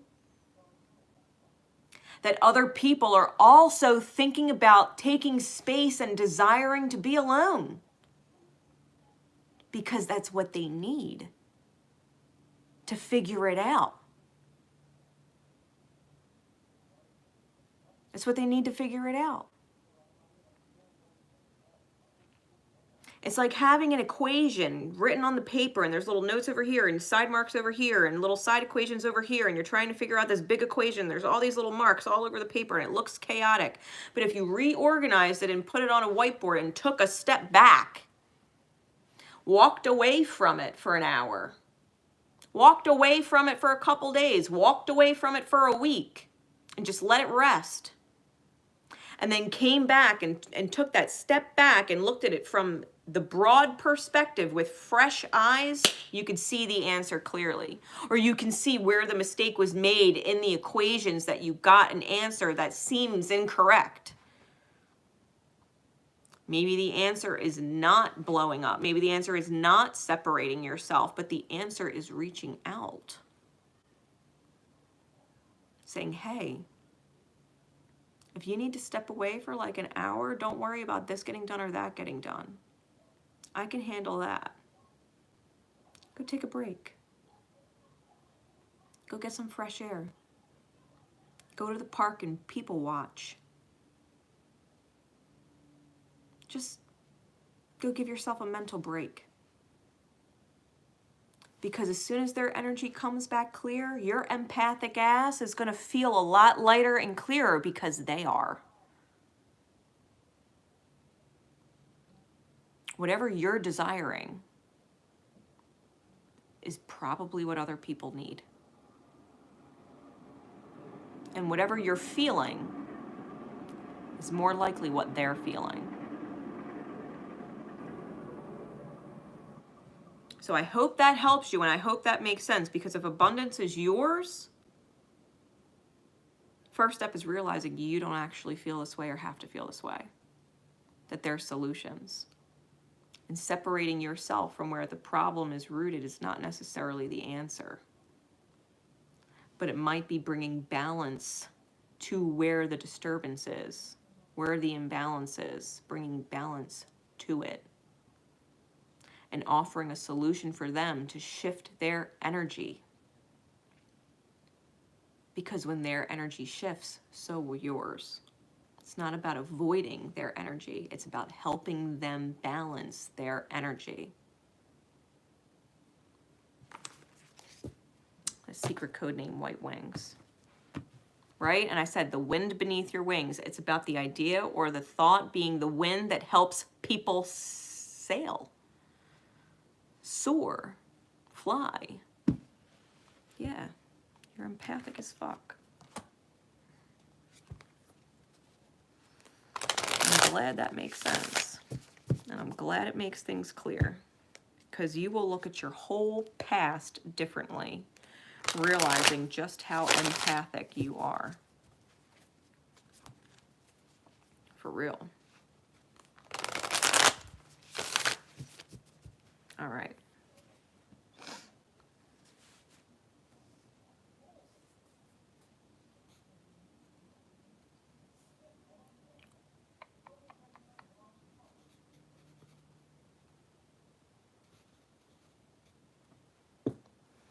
Secret code name, Helios's Chariot.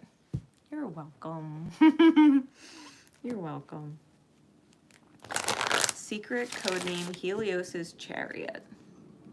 Helios is the old Greek Roman god who in his chariot would carry the sun across the sky every day. Okay. Helios's chariot. The chariot was essentially on fire. It was like the sun. It carried the sun, right?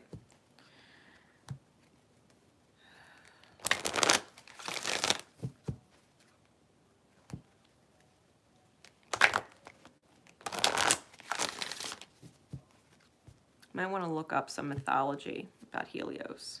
I think it'll give you some divine mirror insights into yourself and or situation that you're in.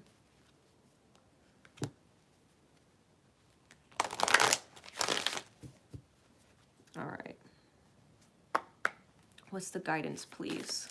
What angel would come forward for secret code name Helios's Chariot and those who would resonate to us? To it. Archangel Gabriel. Nurture.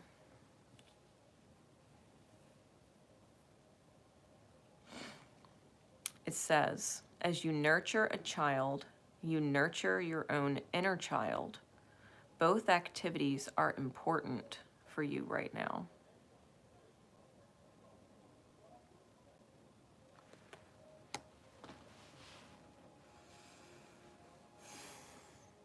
We all have wounds, right? We all have wounds, childhood wounds.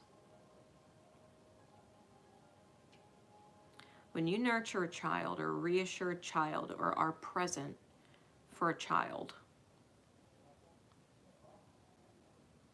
you're having a divine conversation with your inner wounded child.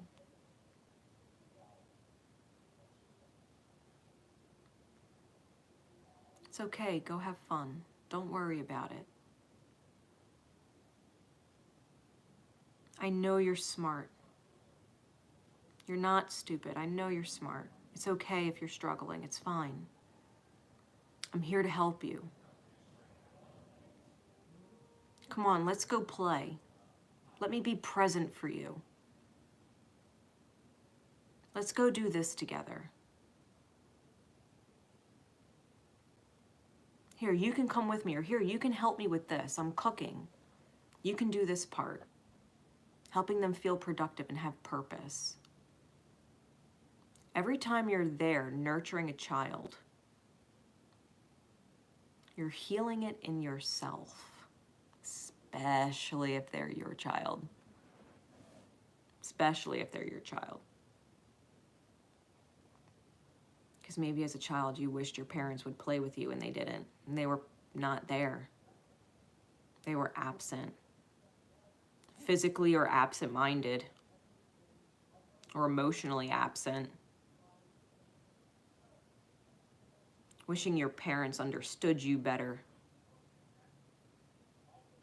So when you're there, letting a child know you understand them, you're healing your inner child.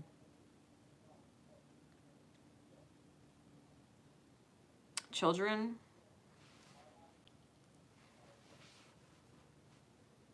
once we have children, our life is not just our own anymore. It's not about us. Like it is, but it's not. Everything we do, ultimately we do for our children. Because our children are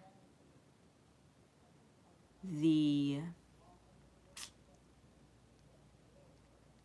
I want to say, Spirit's backup plan to heal your karma, to learn the lessons that you didn't learn as a child.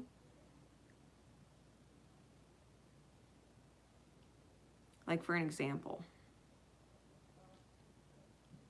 I grew up with parents who screamed loudly at each other for hours and days. Especially my mother. And I never wanted to be that. So when it comes to my son, I do not scream. And I do not get loud. Ever. I can be firm. I can take none of his shit. Or anybody's in front of him. But I will not scream. And I will not yell. And I will not be loud. Because my inner child knows that's unacceptable. And I'm teaching that to my son. What heals in us, heals in our family line of everyone before and after us. Because whoever taught them, my parents, that it was okay to scream, whoever taught them that's how you communicate and solve problems was wrong. And that they learned it and continued to do it themselves with their kids was wrong. That stopped with me. That karmic pain stopped with me. No, I will not conform to that karma. I will not repeat it. They might not have understood that it was wrong to scream and get loud at children, but I learned it. And it's not okay. So when you're present for a child, when you nurture them and love them the way you wished you were loved, you are loving yourself. Reminding yourself that the way you're loving them is the way you deserved to be loved, and despite your learning it, however you learned it, to be grateful because you learned it well enough to teach them. To nurture them with your experience. The lessons you learned from your experience, that you would give them a new one. Archangel Gabriel is the archangel of communication and message. This is the nurturing communication and the nurturing message that you are able to get across ancestral lines, ancestral karmic lines. So if that is the guidance to be present and nurture children, what's the insight, Spirit, please?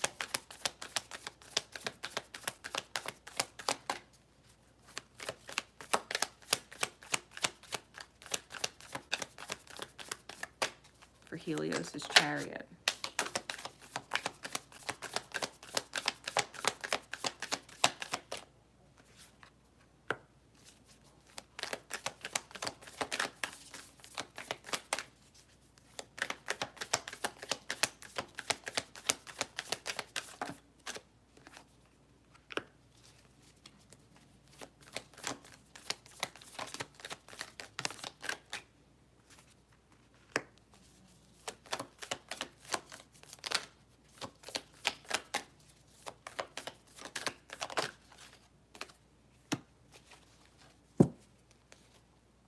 Three of Wands on bottom, 10 of Swords in reversed on top,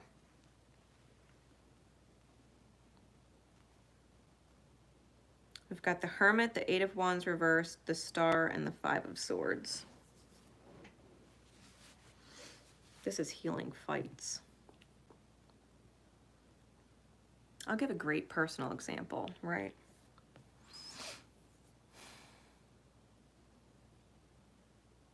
My son, self-proclaimed, has a lazy streak. He's a teenager. They all have lazy, right? I mean, teenagers in general have lazy streaks, but he's got a self-proclaimed lazy streak that he gets disappointed in himself for. My parents used to call me lazy, and that they were disappointed in me for it. But I didn't necessarily feel lazy. I knew I was doing things. I wasn't always doing what they asked me to do. But they projected that disappointment on me for it. And so as an adult, now I overcompensate for fear of being a disappointment.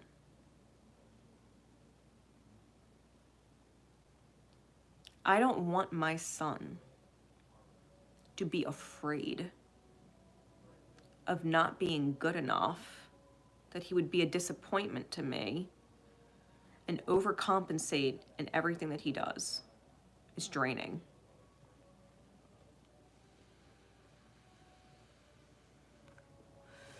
So instead of expressing to my son when he doesn't do what he's supposed to do, like his schoolwork or something,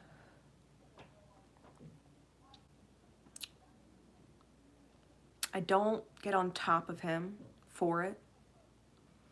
I don't micromanage him. I don't tell him he's a disappointment. I don't look at him with dissatisfaction that he's not good enough, that his behavior is disappointing and unacceptable.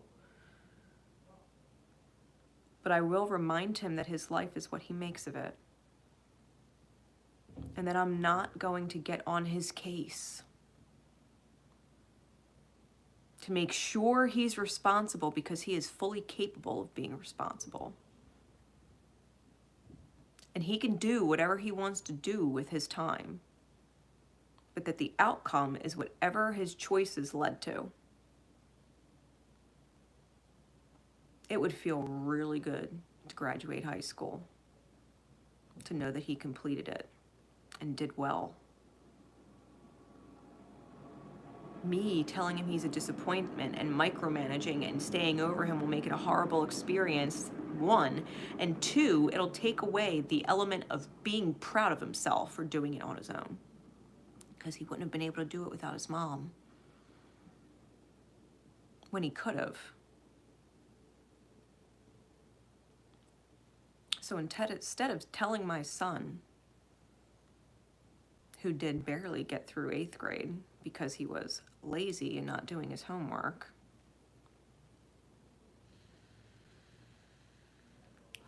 I told him that high school was a fresh slate. It's a fresh, clean slate. And he's not the same person he was in 8th grade. And that he deserves to be proud of himself, and that I know he is capable. So where I micromanaged last year and helped him through everything last year and made sure he wasn't lazy and got things done, I told him I would not be responsible for his outcome, because he's not responsible for mine. And I don't want to teach him that he's responsible for anybody else's outcome. My parents took my failures and my disappointments personal, as a reflection of their parenting, that they didn't do enough, that they would be disappointed in themselves. No, I just don't need to overcompensate so that the responsibility is not learned, so that the feeling of being proud never occurs. You know, my son does his homework now without me having to ask him if he's done it or started it. He completed his 2 projects that he has going on early.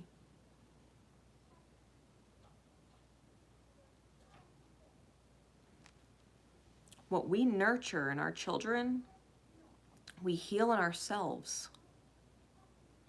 You don't have to meet my expectations as your mother. I just want you to be happy and live your best life. I don't want you to meet my expectations, because if you don't meet them, you're a disappointment. I want you to meet your own expectations, because that's how you live your best life. What we nurture in children, we nurture our own inner child through. Consciously, you know that you don't want to betray yourself or other people, that you don't want to feel the disappointment, that you don't want to feel the not good enough, that you don't want to feel like people would cut you off for it, that people would stab you in the back because you're not worth your weight. This is about the journey and how we judge ourselves, and how we've got to get it different this time. The bottom of the deck.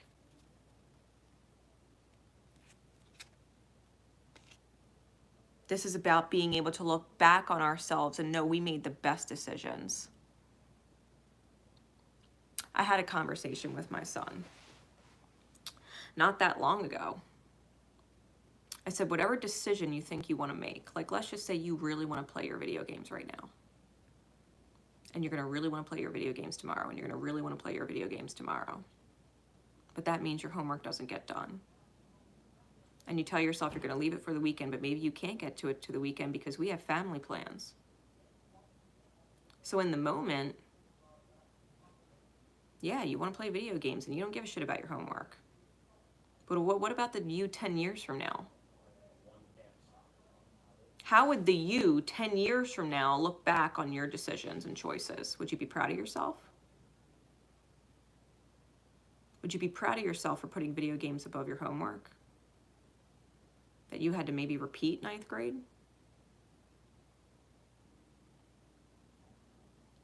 If you yelled at your best friend and you had a falling out and you told them to go fuck themselves, would you 10 years from now feel like that was the right choice, or could you have handled it better? If you were to look back on yourself 10 years from now, how would you wish you handled it? Were they toxic? Are you going to miss that person? Yes or no? Were they healthy for you and you just had misunderstandings and you really don't want them to never be in your life because you love them and care about them? They're a good person? How would the you 10 years from now feel about the you decisions you're making today? I said, because if you can always remember that perspective, you'll never be disappointed in yourself 10 years from now. You'll never look back with regret. I said, you might not give a shit about college right now. 14-year-old you. But 24-year-old you who is struggling to pay bills and find a decent paying job might wish you went to college.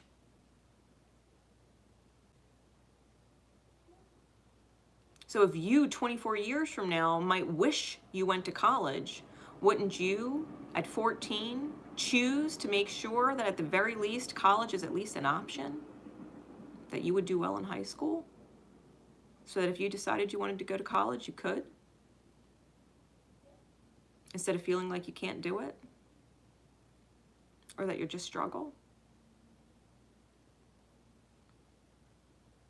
I said, how would 34-year-old you appreciate 24-year-old you for graduating college? How would 34-year-old you look at 24-year-old you who's struggling to make ends meet and wishing they went to college and the choices you'd be making?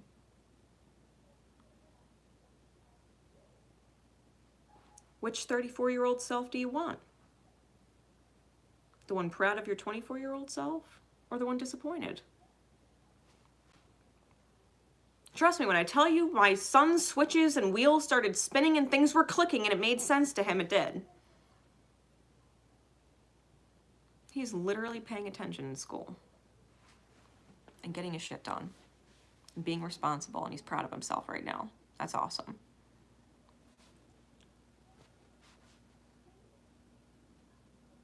The Hermit card with the 8 of Wands in the reverse and the Star card with the 5 of Swords.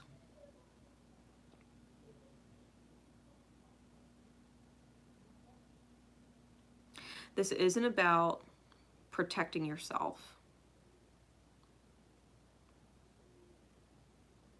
It's not about your fear of failure. Your fear of not being good enough. That's your wounding. It's about the child's fear of not being good enough.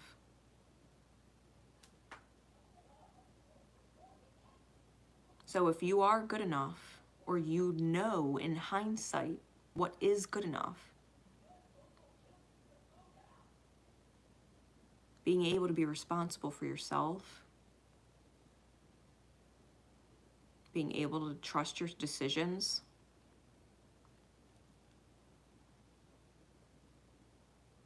it doesn't feel good to ignore the child who's struggling, because that means you're ignoring your own self and your inner child's wounds from healing. It doesn't feel good to project your wounds on the child because you're only giving them your pain and they're making it their own. That's why children follow in their parents' footsteps. I told my son, I said, you're not your dad and you're not your mom. You're you. Like, you get to choose whatever life you want. You can be and do anything. I loved tarot and I loved astrology, and I was into this shit young. Like when I was like 12, I started reading cards and looking into astrology and self-teaching myself. But my parents so that I could never actually make a living doing it. It's a hobby. I need a real job. They wanted me to go to college for this and college for that, and I should be an architect, or I should be an accountant, or I should be blah, blah, blah. I wasn't interested in any of those things. I was afraid to disappoint them. I did it. It wasn't for me, though. My soul wasn't in it. So I just trusted my decision and chose my own life. And I love tarot and astrology. I love spirituality and talking to people. I do it for a living. I love it. I love it. I told my son, I said, whatever you want to do, go for it. Figure it out, learn it. See if you're good at it, research it. If you find it interesting, researching it becomes easy because it's fascinating to you. Dive in. So I don't know jack shit about programming, but if you think that's what you want to do, I'll get you a couple programming books. Let's see if it's your thing. Let's see if it resonates. See if it starts clicking. Because if it doesn't, then there's something else that clicks, and that's fine. There's no need to be disappointed. You didn't waste any time. You didn't waste any money. Money doesn't fucking matter when it comes to finding out what your path is in life and where your purpose is and what you enjoy. Who gives a fuck about $50 worth of books? I can donate them to the library. Somebody else might be super fucking grateful because that's their thing and they can't afford to buy them on Amazon. You know what I mean? Nurture kids. Listen to spirit. Don't repeat past mistakes. Don't feel like you have to protect them from the world, but rather teach them about the world. Teach them that people can be present, that there's dependable people and like you, and they can be one too. If they like that you're dependable, other people will like that they're dependable. That you're consistent, and they learn that consistency feels good so that they're consistent. You set goals and you get them done. You wanted to get dinner done, you got dinner done. Now everybody gets to eat.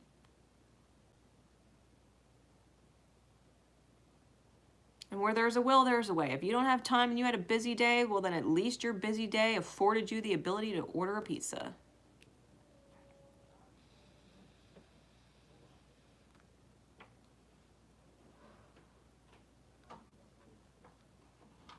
What's healing is the ability to end arguments and disappointment.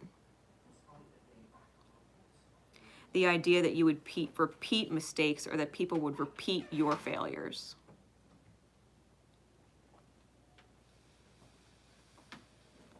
Make sure you're checking on your signs and synchronicities. And don't ignore those reassurances coming to you that it's okay to shift, grow, nurture, change, that you are a good example, that you can give good advice. You know what I mean? Like maybe your parents weren't great at it, but because your parents weren't great at giving advice, now you know great advice to give. Don't be afraid to give that to children in your experience, because you're reassuring your own inner child, your own self, that you do know what to do. Maybe your parents didn't, but you do. Maybe your parents were rock solid in their expectations, but you're very open. Your expectations are simply for them to be happy and independent. Because you learned what being dependent looks like. What being irresponsible creates. You know, you're a great person to give advice. You're a great person to be present. Like, don't forget that. You don't want to repeat the past? Just don't be the past. Be who you are now. Take all that you've learned now about what is good and what is not, and what works and what doesn't. If you struggled, if your parents had high expectations of you and micromanaged your life and you struggled in life, obviously hard, firm control and micromanaging and telling you that you were disappointment didn't help you. Gave you a life of struggle instead of happiness. You know what I mean? If you don't want the past to repeat, don't be the past. Be what you learned from it in the present, as Helios' chariot. Moving forward.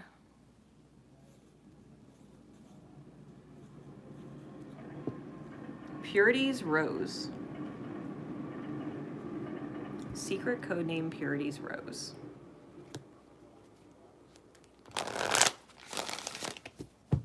Here we go.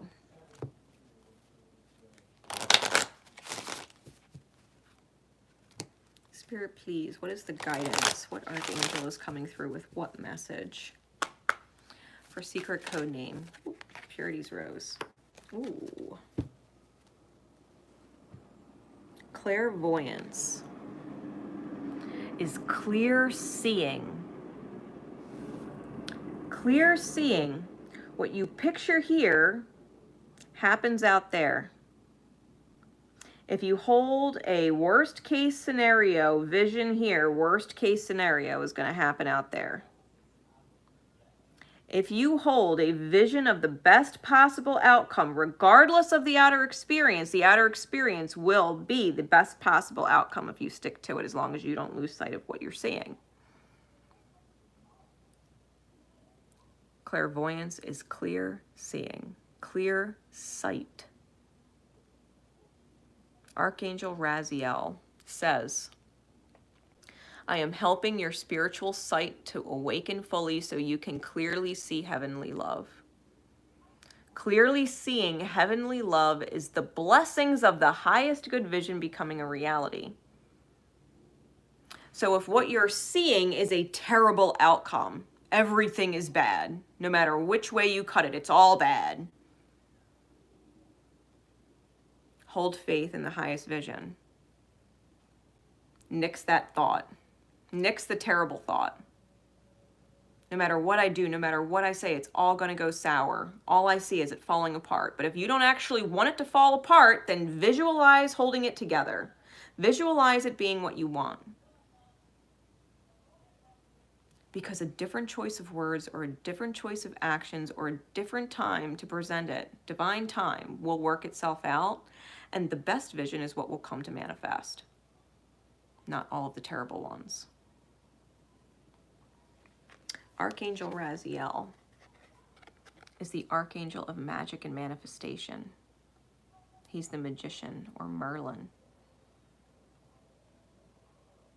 Merlin, who was there and stood by King Arthur, who helped him see the greatness of himself as a king. Arthur, who didn't believe he was ready. Merlin is the magical element of spirit that reminds you who you are, and you are the creator. You are capable of creating the highest good outcome.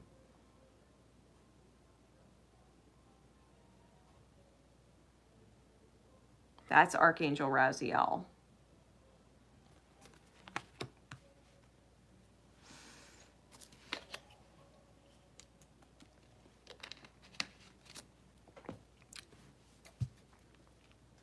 So Spirit, please, what insight can you give us for Purity's Rose, secret codename Purity's Rose, and those who would resonate with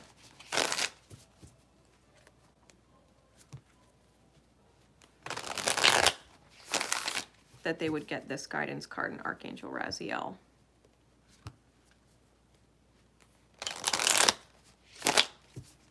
That the magician would come forward to remind them of their magic and what they are capable of. You are capable, like, right? As Raziel is reminding you that you are capable of creating the best possible outcome. That the best possible outcome that you can visualize is possible. So what's going on? What insight, please, Spirit?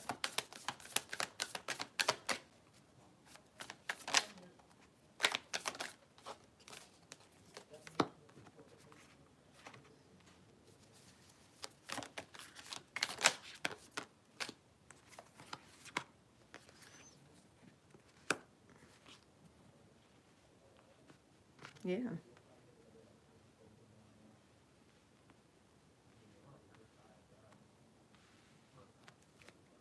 Heart of Wands on bottom. That's the Queen of Wands. Ace of Swords on top. You know the fucking truth that that best vision is possible. You know the truth that that best vision is possible.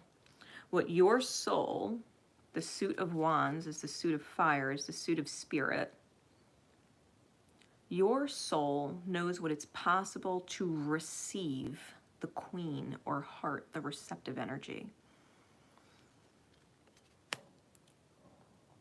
Your queen energy, your queen of wands energy is the underlying issue. You know what your spirit knows it can receive.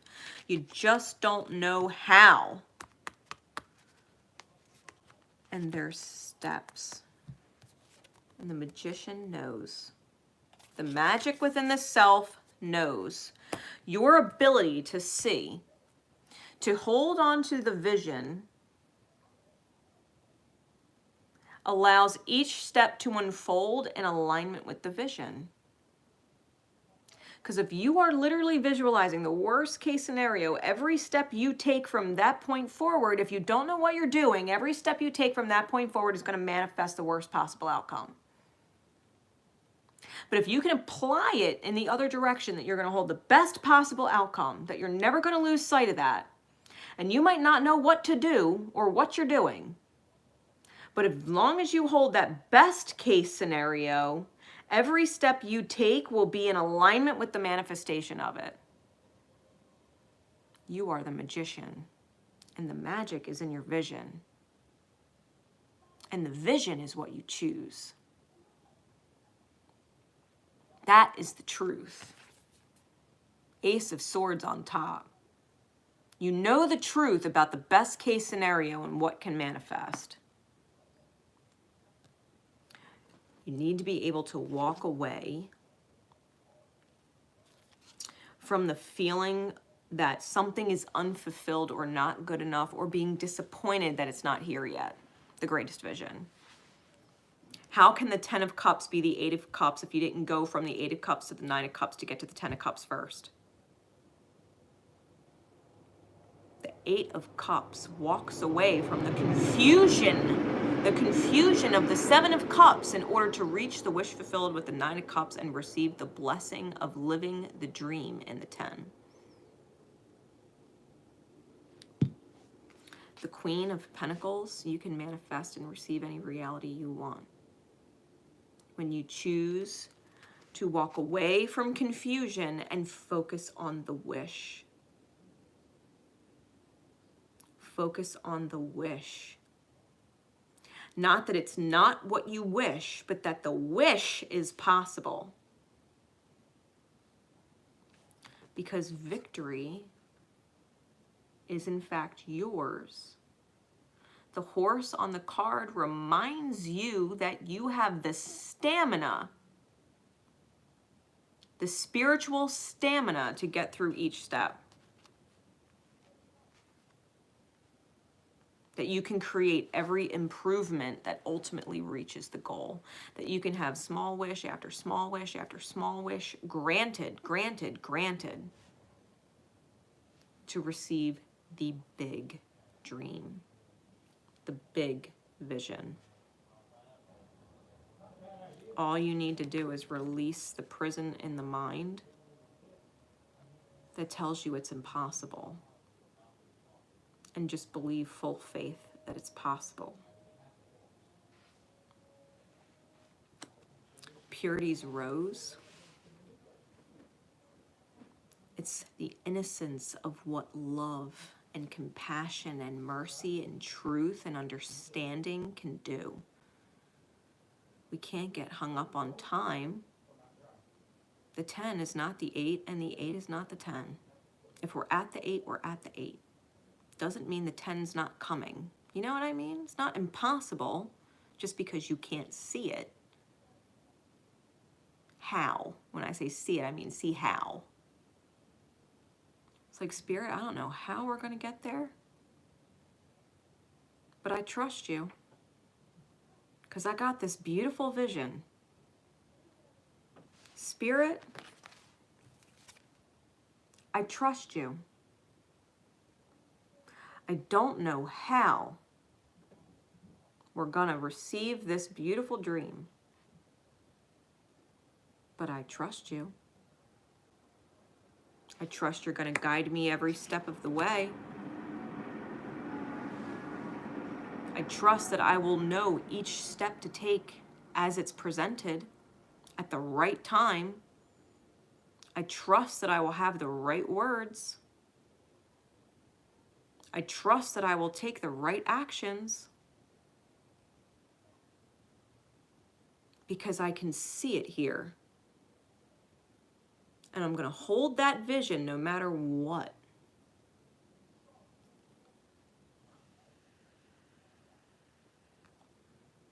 Nothing's impossible. No greatest possible vision is impossible. Quite the opposite. They're all possible. They're all possible. I keep seeing myself happy with my family. I keep seeing myself happy in the suburbs or happy in the city. I keep seeing myself on a stage. I keep seeing myself with a huge garden. I keep seeing myself working with animals. I keep seeing myself this way. And I don't know how I'm going to get each step done, but I trust you. You might want to be a vet and not have any fucking clue how to pay for veterinary school. But maybe you refuse to let that vision die just because you can't afford it. And maybe you start to research animal anatomy on your own. And maybe you apply for a job at a vet as an apprentice. Maybe you apply at a vet as a secretary, just so you could start talking to the vet themselves. So that maybe you're no longer the secretary because you have all this knowledge and all this interest and you've researched all this shit on your own. They say, well, at least this person is driving initiative. Maybe I can teach them something. Maybe a veterinary school will offer you a discount or a scholarship or a payment plan that you can afford with your job at the vet so that you can become one.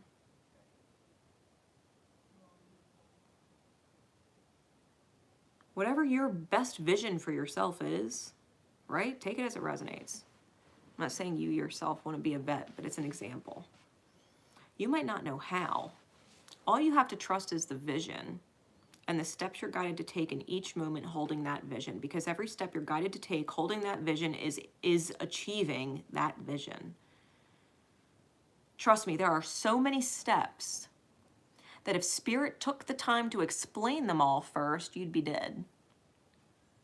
Which is why you just kind of have to trust as you're guided. Trust in the vision and doing as you're guided. You can manifest anything. You can manifest anything. You're seeing the outcome. You're seeing the best possible outcome clearly. I stress best possible. Possible. Not impossible. Possible outcome clearly. So I hope that helps. I hope that helps. You're seeing the best possible outcome clearly, no matter in what regards it is to your life, whether it's a relationship, an outcome, family, friends, work, purpose, doesn't matter. Spirit, I want to travel. I want to travel. I don't know how you're going to do it, but I want to travel. Maybe you're guided to take an internship here or apply for a job there, and all of a sudden that job needs you to travel for work. Maybe that job gives you experience and you're there for a couple years, but you're not meant to stay there. You're meant to get the experience because this job only hires with experience and this job is going to get you to travel. You know what I mean? Spirit, I don't know how you're going to do it, but I trust you. If I can see it and I can desire it, then it's possible. That was Purity's Rose.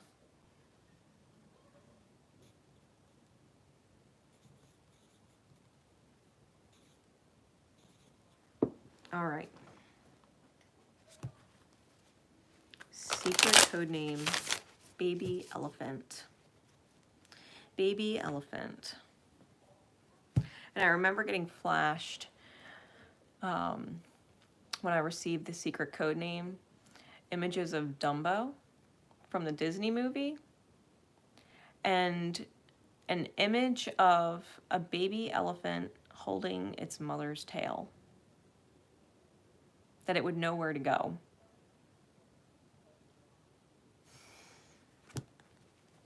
That an elephant never forgets.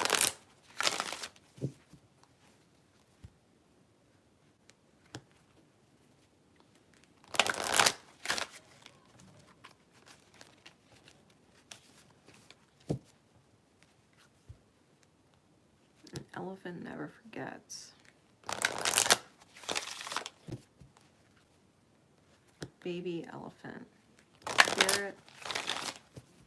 What is the guidance for secret codename Baby Elephant and those who would be drawn to this message?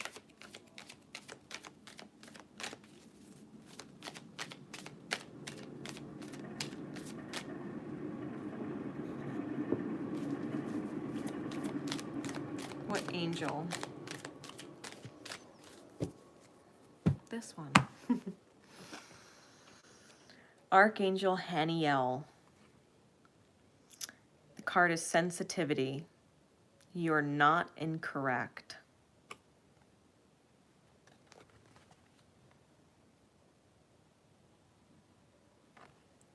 Archangel Haniel. You are extra sensitive to energies and emotions right now. Honor yourself and your feelings.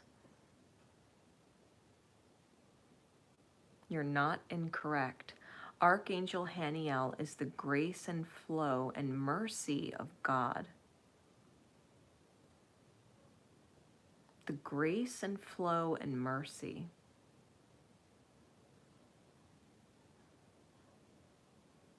That you would intuitively feel what you have to do, what is the right thing. And that you would go with it, not knowing how it makes sense. Because Archangel Haniel, the grace of God, helps you dodge bullets.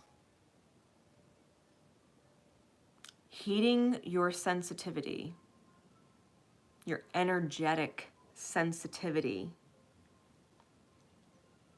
your intuition helps you dodge bullets. Why get shot with a bullet and take the pain when you can dodge it? You're not incorrect in feeling whatever you're feeling or sensing whatever you're sensing. And if you sense you have to stay, then you sense you have to stay, even if you don't know why. And if you sense you have to go, then you have to go, even if you don't know why. And if that shifts, you can sense that it needs to shift and you can go with it and flow, even if you don't know why, because you're dodging bullets. Bullets with karma carved in it. Archangel Haniel is reminding you that you are not wrong in whatever you're picking up on in any given moment as each moment shifts. Tune in to your sensitivity. Know that you are extra sensitive right now, that you are super aware.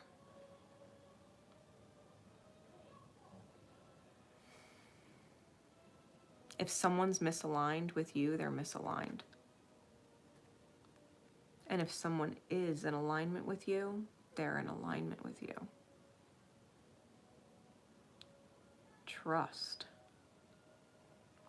You're not wrong. Go with the flow and allow flow to continue, period. You're going to go with the flow from this moment forward, period, whatever that flow is. Because you will dodge karmic bullets. This is how you cease reincarnating here. It's how you learn the lessons. Embracing what is coming for you with the flow. Trust me when I tell you, manifestation life, the growth that you go through will speed up when you're in the flow instead of resisting. Things will change very quickly. You have to be able to stay in the flow instead of going, whoa, I'm flowing too fast. No, allow the flow to continue. Allow the flow to continue because the flow will naturally slow when it's meant to. You don't need to resist the flow.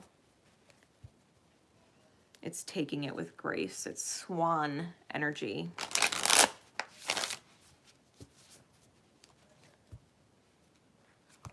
Swan energy. Being able to glide across the lake without a ripple.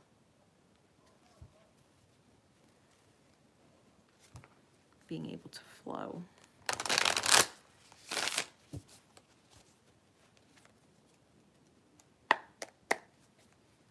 What insight, please, Spirit, can you give us for secret code name, Baby Elephant?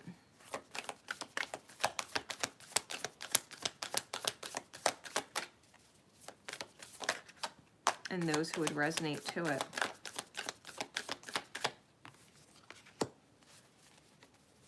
We have the Innocence of Wands, the Heart of Swords, or the Queen of Swords in reverse,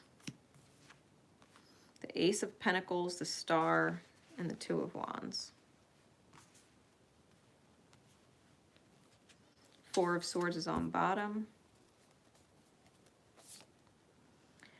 King of Pentacles is on top.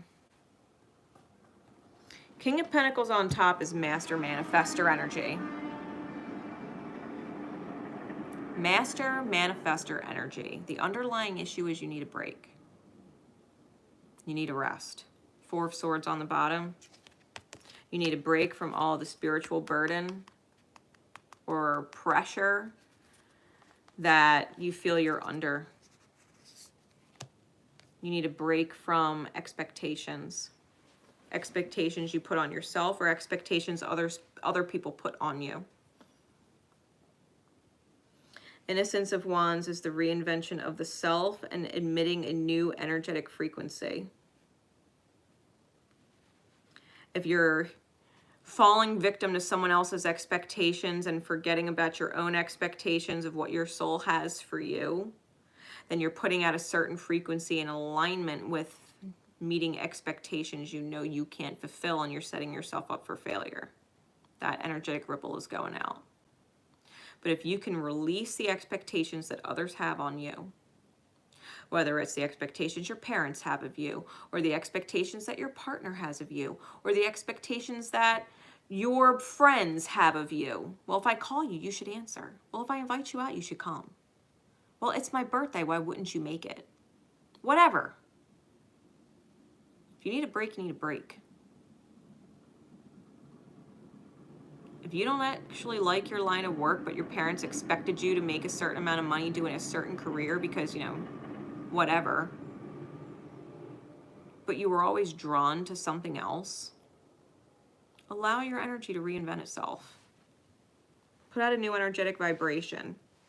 Say, Spirit, I know I don't want to stay at this job, right? Hypothetically speaking. You can fill in the metaphor, analogy, however you want. But let's just say, Spirit, I know I'm not meant to stay at this job, this relationship, this whatever. I know I'm not meant to stay at this job. I know I can't leave here tomorrow. That would be foolish. I got bills. But I know if I'm not meant to stay at this job, that you know I'm not meant to either. And I got a feeling I'm meant to do this.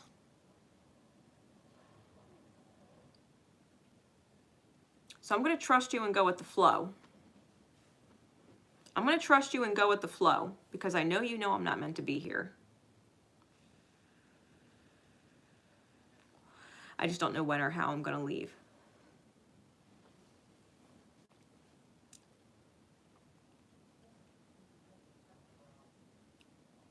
Because with the Heart of Swords in reverse, what you have to be aware of, to be fair regardless, is that Spirit knows the truth you are destined to receive, even if you don't. even if you don't. You might be meeting everybody's expectations and not realize that you're not meant to be somewhere, but Spirit knows the truth. And as much as you're fulfilling everybody's expectations,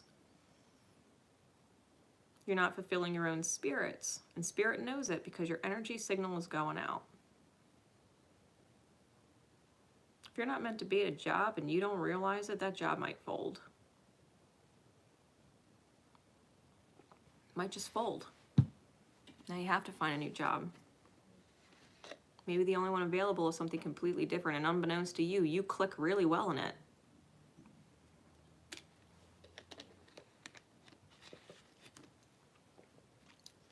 You're in a relationship, you feel like you're meeting all the expectations. Everything is great. Something's off and you don't know why. Something feels like it's missing and you don't know why. Maybe you're just not meant to be with that person. Something happens that you're no longer with that person.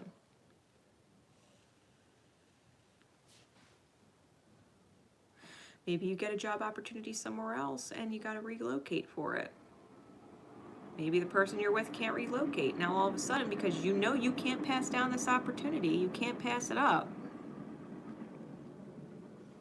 you're no longer with this person. And you meet an entirely new person in your new experience. You don't have to know the truth to reach it. But if you feel like something is missing, just know the new beginning will show up to help you heal so that you can see it. If you couldn't see it before, the new beginning will show up so that you can see it. Because there was something I posted the other day, and it was a quote from someone who has a doctorate in astronomy and stuff like that. And they were talking about gravitational forces. And no matter how much we get pulled in one direction, we are also getting pulled in another direction, and yet the one direction always pulls stronger. So even if you're swimming and you're not flowing in the right direction, the current is still stronger and pulling you in the right direction.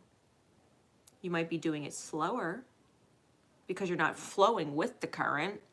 You're swimming against the current, but the current is still so strong that you're still moving in the right direction, even if you're facing the wrong direction. The force of the divine, of your spirit, your higher self, the creator, God, universe, whatever you want to call it, is more powerful than any direction you think you're meant to be swimming in. You could be swimming in the completely wrong direction and still moving in the right direction. Swimming upstream, you yourself swimming upstream, but the current is actually moving you downstream despite how fast you're swimming because the current's stronger. So if you looked at the river, you're still moving down with the flow, even if you're facing against the flow. Make sense? You can't actually avoid receiving whatever you're meant to receive.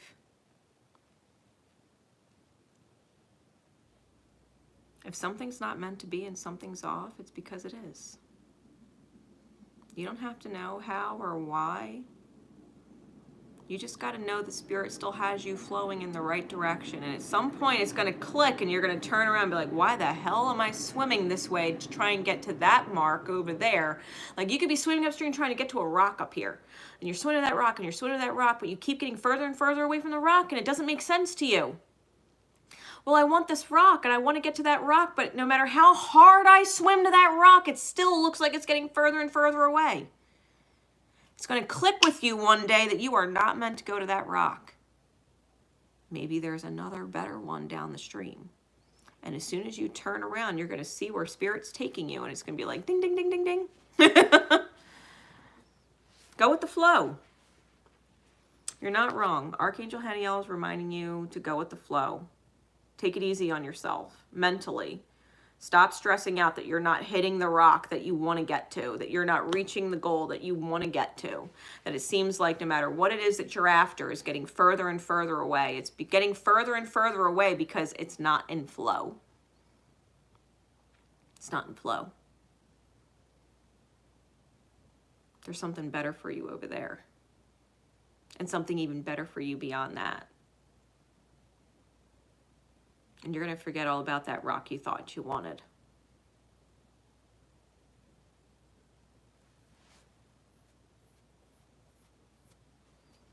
Go with the flow. If someone is meant for you, they're meant for you. If someone's not meant for you, they're not meant for you. That's okay. Someone else is then. If a job is meant for you, it's meant for you. If it's not meant for you, it's not meant for you. And there's a better job that is meant for you. Talking about wanting to get the rock, let's just say it's a relationship, right? Because I don't believe in coincidences. If it's not you directly, it might be someone who is resonating to it. You want that engagement ring. We're talking about wanting the rock. And no matter how much you try and get to that rock and get to the engagement, that you would be engaged, the further away you seem to get from it. Why? Because they're the wrong person. They ain't the one meant to give you the rock. Someone else is. And the more you're focused on getting the rock over there, you're missing the rock that's waiting for you. You're prolonging the time it takes you to get there. Because as soon as you let the rock go that you thought you wanted and start to flow, yeah, you might get the rock of your dreams. And then if you keep flowing, you might see the tree of your dreams. Tree, like a family. You might find a nice, beautiful pond offshoot from the river that you know that you're just meant to settle in. And that's going to be your pond, where you feel safe and secure and happy in your pond. You're not dealing with the flow or the change anymore, but the stability and security of the pond. Think about it. Sometimes we think we want what we want so bad. And it's not because we're not meant to have it. We are. It's just not with that person. Something in your being is telling you that something's off and it seems to get further and further away, the more you shoot for it, chances are you're swimming upstream.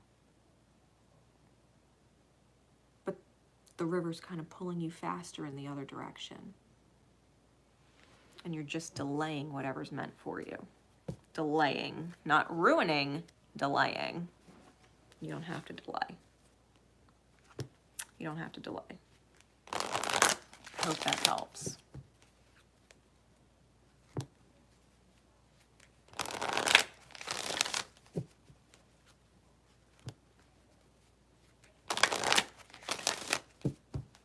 All right.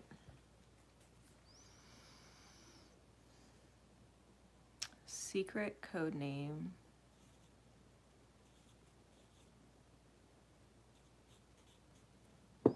Secret codename Fluffaluffagus.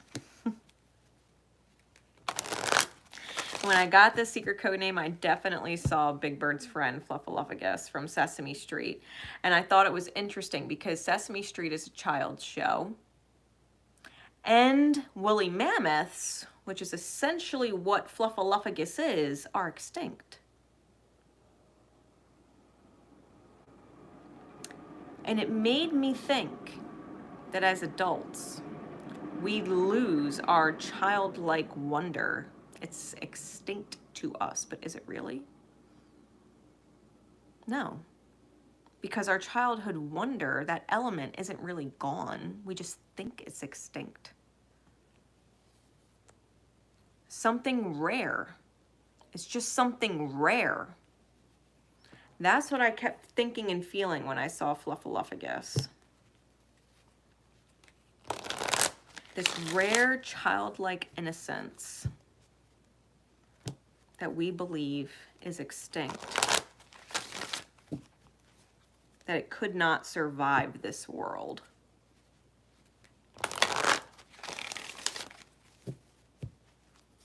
And yet, Fluffaluffagus is here reminding us that woolly mammoths existed. They're not gone. They might be physically extinct. Psychologically, mentally, historically, they're not. We all remember they exist. If we all remember that they existed, then they technically still exist, just in here and not out there. You might want to look up spirit medicine, right? Animal spirit medicine for woolly mammoths.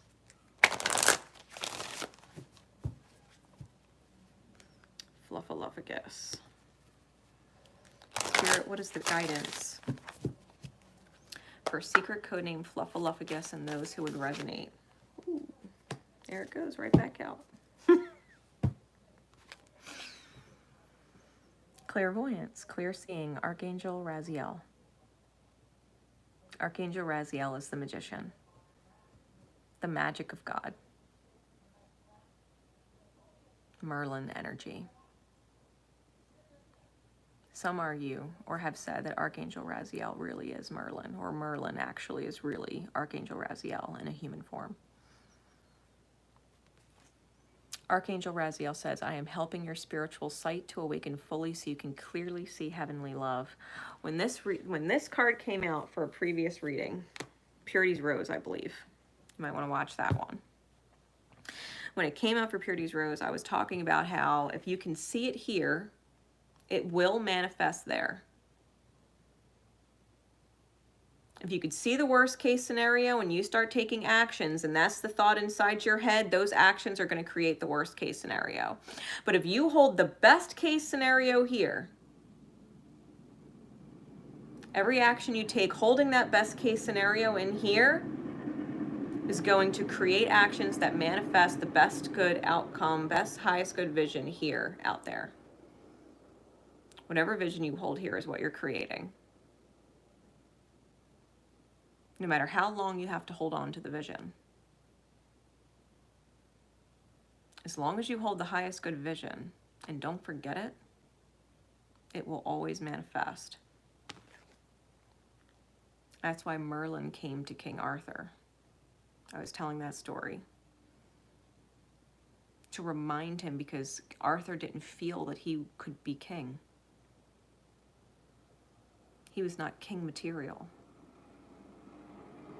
But Merlin reminded him of his qualities that make him the best person to be king, and helped him achieve that greatest vision that was best for everybody. Merlin, Archangel Raziel, is the power, the magic we have within ourselves, and it starts from our vision, that we can see it, the outcome clearly. If we're seeing all of these worst case scenarios and everything I do or say, it's gonna end up fucked up, then you just go whoop, just wipe it all clean, be like, nope, I don't want any of that to manifest, which means all of those actions are incorrect. All of those choices of words are incorrect, because every time I think about doing this or saying that, all I could picture is a worst case scenario. So those are not the options. It's not the solution. But if I reset and hold the best vision, the right choice will come. The right words will come. And I don't have to know what they are in advance. I just got to know I'm holding the best vision and faith. And it will manifest. So if that is the guidance, what is the insight? Spirit, secret codename Fluffaluffagus.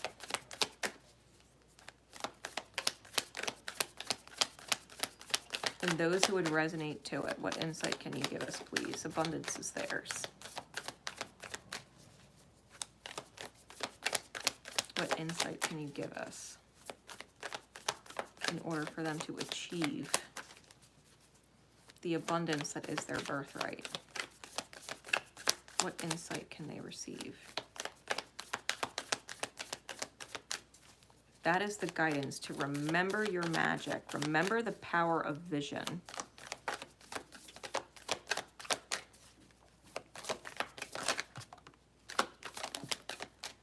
insight can you give us, please?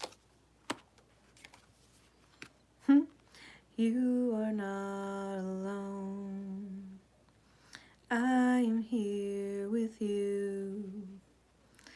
Though we're far apart, always in my heart. You are not alone. Spirit's got me singing for you. Innocence of Cups on bottom, High Priestess on top. Really, we got the Hermit card in reverse with the Ace of Cups and the Star card and the Ace of Pentacles. That's what's got me singing You Are Not Alone. Okay. And there is a pull to be vulnerable. Maybe to remind someone of that.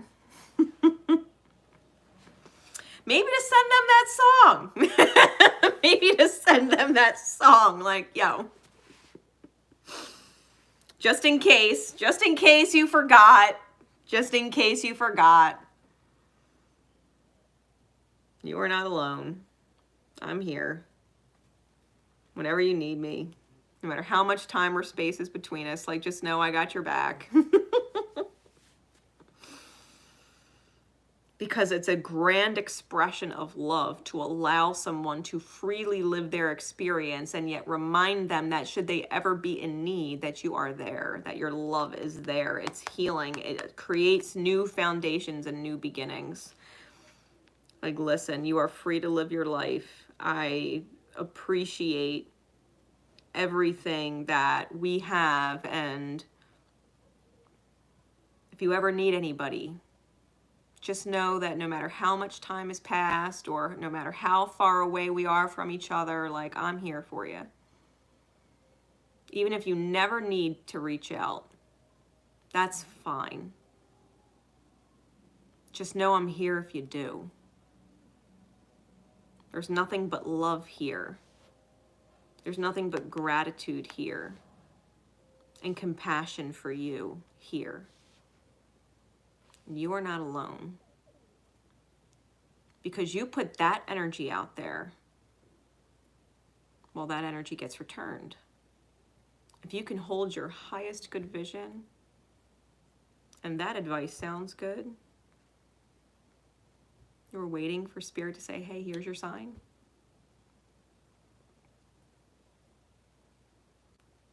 It's like Merlin giving Arthur the guidance, like, hey, you got this. You might not know that you're capable of being a king or feel you're incapable of being a king, that you're not king material, but you are. And this is what kings do. This is what kings do. They are equals with their men at the round table. They are dependable. They consider all, unselfish, unafraid, dignity, respect for who they are and the equals that share a table with them.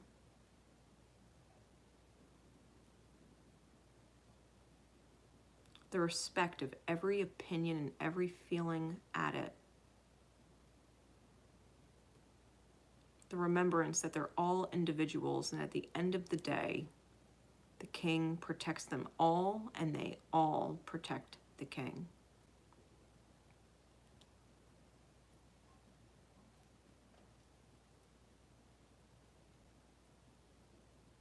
Your intuition, High Priestess on top, you know like you know like you know. This seeing clearly, you know like you know like you know. You can't deny the highest good outcome you see. You can't deny it. I don't think you could deny it if you tried. You might try and you know it's bullshit. Every time you try. Well, maybe it's something else. Maybe the vision is something else. No. You know the vision. You see the vision, the highest good vision, clearly. underlying thing is it starts with just a little seed of compassion, the innocence of cups, the innocence of emotion and compassion, gratitude, apology, or forgiveness. Listen, I'm sorry if anything that ever transpired between you and I led you to believe that you couldn't ever reach out to me or depend on me to be there for you. And I know I haven't always been perfect. So if I ever left you with that impression that I would not be there for you or have your back to the best of my ability, I just wanted to let you know that I'm sorry, because that would be incorrect. I will always be here if you need me. You are never alone in this life. If I ever led you to believe otherwise with my words or my actions, forgive me, because they were incorrect. Those words that I said were incorrect, and those actions that I took that led you to that belief are incorrect. Because the truth is, I'm here, and I will always be here, no matter what. Whether you need me or not, want me or not. It's a simple act of compassion, because the higher perspective knows it is the release of the monkey mind and the walls that get put up. The defensiveness drops. The feeling alone drops. That cycle closes. That cycle, those dominoes start to fall. And the cycle of feeling alone and defensive closes. It closes.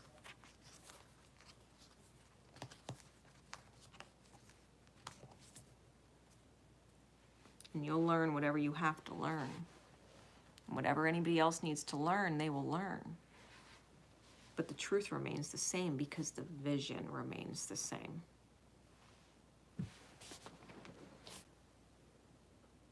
You've got a lot of love and a lot of new beginnings and a lot of healing in between.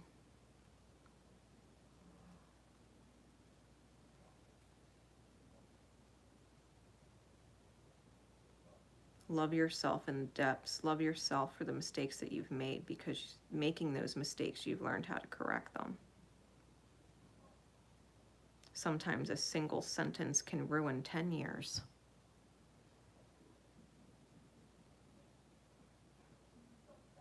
So if you know what sentence was incorrect, offer an apology for it. It was incorrect. It does not reflect the truth of me.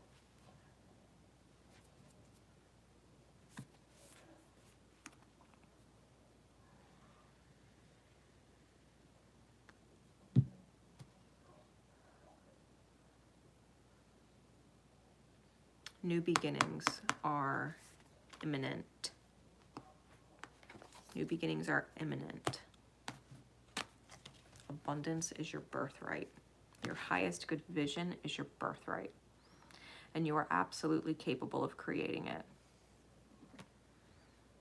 Never lose faith in that highest good vision. You might not know why the steps are, the reality is the way it is. But it's all one single staircase leading up to the top. You know? One step at a time. As long as you keep taking each step, knowing full well you're going to reach the top, then you will. Well, I don't believe I'll ever get to the top, so I'm just not going to walk anymore. I'm going to go down this hallway and get lost in this corridor, or I'm going to start walking back down. Like, no, as long as you keep holding faith that you'll reach the top, and even if you can't see the top and you don't know how many steps there are, but you're just going to keep taking them, and you're not going to get distracted or quit on the goal, well, then the goal will be reached.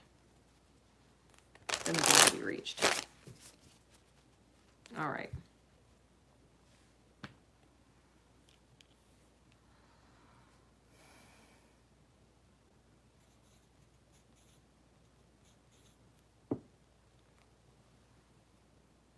Secret code name Pooh Bear. I saw Winnie the Pooh. I saw Winnie the Pooh in his pot of honey and Eeyore and Piglet. That's what I saw. Winnie the Pooh.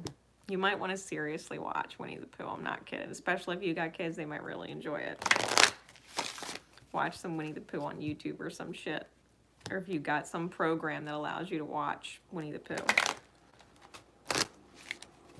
There's gonna be some life lessons in fucking Winnie the Pooh for you.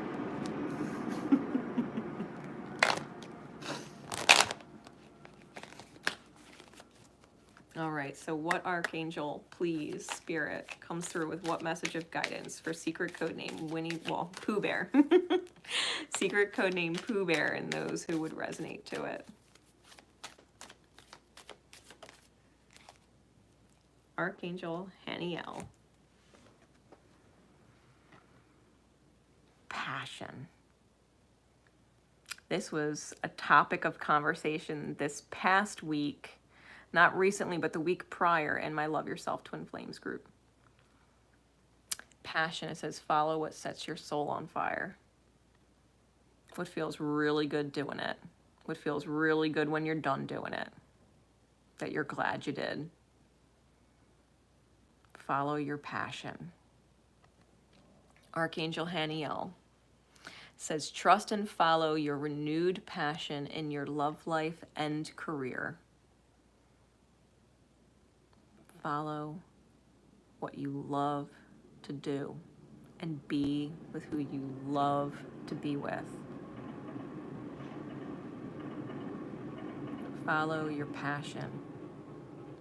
We might not always feel like sitting down and watching Winnie the Pooh with a kid, but we feel really good that we got to spend that time with them.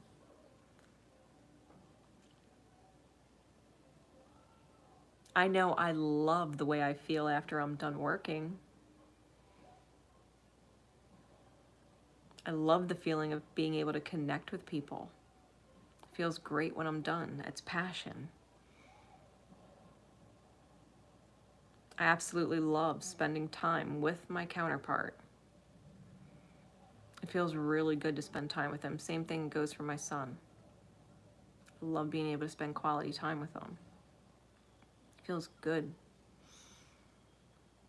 while I'm doing it and after I'm done. That's passion. Follow what sets your soul on fire. Archangel Haniel is the archangel of grace, flow, and mercy, because when you follow your passion, it will always take you to where you need to go and you dodge bullets. Archangel Haniel is kind of like that. She helps you dodge karmic bullets. My work has helped me dodge bullets. My flame has helped me dodge bullets, karmic bullets. My son has helped me dodge karmic bullets. That's where my passion is.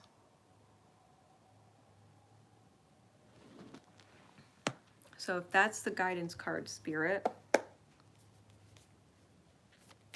what's the insight for secret code name Pooh Bear?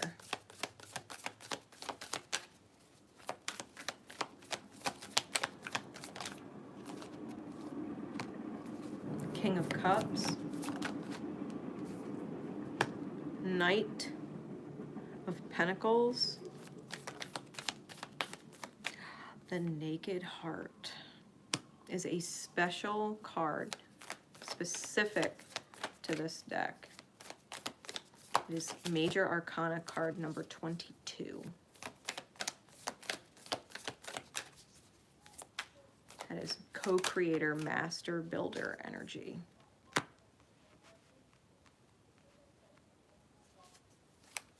Clarify that last card. Ooh, further clarify that last card.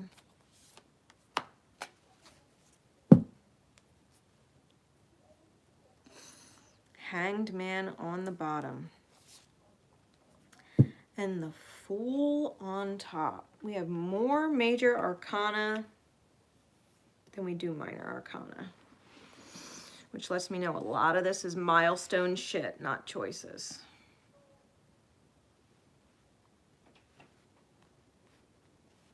The way I look at major and minor arcana in tarot,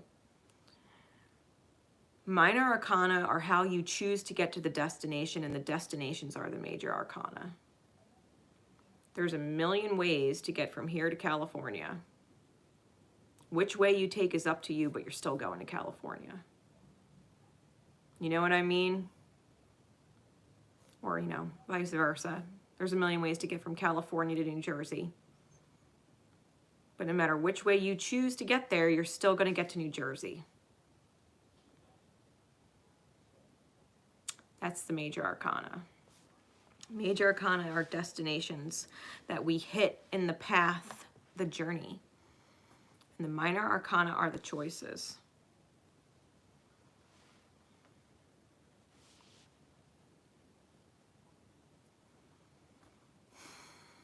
Hanged Man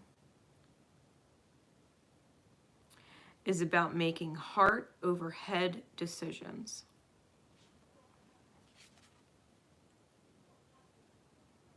Heart over head decisions when it comes to joy and spark and healing and stability and alchemy within the self, the balancing of the masculine and feminine within the self. Hanged Man is about doing as you're guided. Heart over head means doing as you are guided. The heart intuitively guides beyond logic and reason. You don't know why. Heart over head. Head is the logical reasoning. Well, I'm going to do this because this is what makes sense. But the heart is it's about making heart over head decisions with the Hanged Man. That's the bottom of the deck. That's the underlying energy or purpose. The Fool is the conscious mind having to take leaps of faith. Having to take leaps of faith so that you don't abandon yourself. As you can see, this unicorn is one-of-a-kind unicorn, and it's got the body of a snake with Lilith's black crescent moon. It is about taking leaps of faith on the self so that you can heal Lilith energy in your chart and go through self-discovery instead of self-abandonment. We take leaps of faith and heart over head decisions because we are moving into self-discovery and out of self-abandonment.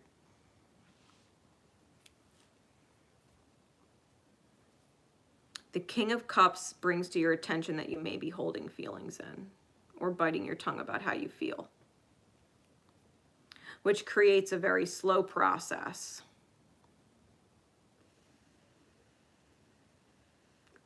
Feeling like you have to be cautious about what you say or what you do because you're keeping your feelings to yourself.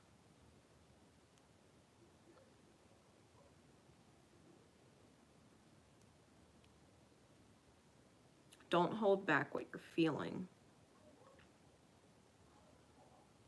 Figure out a way to best communicate it instead. A mature way to communicate how you're feeling.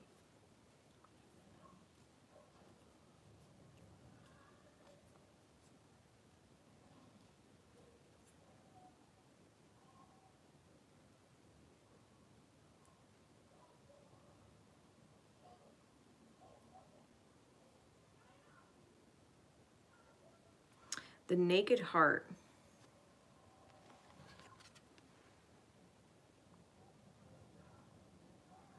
has the symbolism of the alchemist on the card, the butterfly, the flowers, and it also has that crescent black moon. At a completely different angle, right? It's not self-abandonment, it's self-discovery. It's sitting in the form of a bowl or a cup. It becomes, instead of a gaping hole in the circle, it becomes a vessel. Shift self-abandonment into self-discovery, and you go from having a gaping hole in the self to becoming a vessel yourself.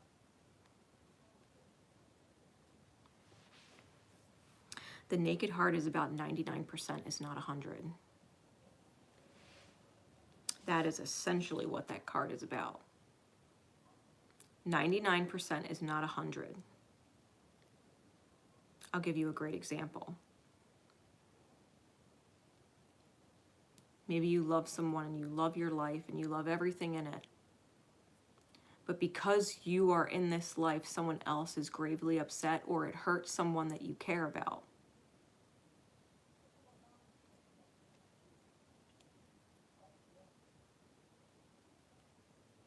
And as much as you love them and you love your life and you love everything that you experience with them, it hurts you to know that they're hurting because of your presence. It just needs to be talked about. You don't need to abandon yourself, but you have to take a leap of faith on communicating it. A great example would be, like, for example, when I was younger, every guy I dated, my mother hated.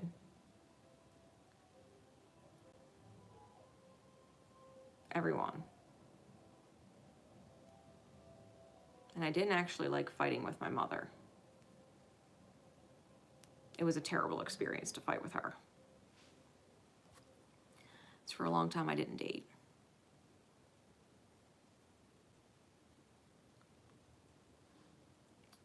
If it were the other way around, and I broke a lot of hearts that way, to be fair, I ended up having many short relationships. They didn't understand what I was dealing with her. But let's just say it's the other way around. Maybe someone you're dating, their parents don't like you. And they're dealing with fighting with their parents. And as much as you love them and your relationship, it hurts you to know that they're dealing with something painful with their parents or their mother who they love and who loves them. At the end of the day, people aren't perfect, but the love is there. Maybe a part of you hurts inside and you're keeping it in because you love your reality. You don't actually want to let it go. You don't want to lose it. But it actually hurts you to know that they're dealing with pain because of this perception. So if 99% is not 100, it's got to be talked about. You have to be able to express that, right? Whatever it is, no secrets, no withholding emotion. If it bothers you, something bothers you,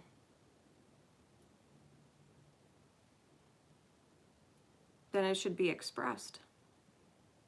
I've learned that a lot over the past few days.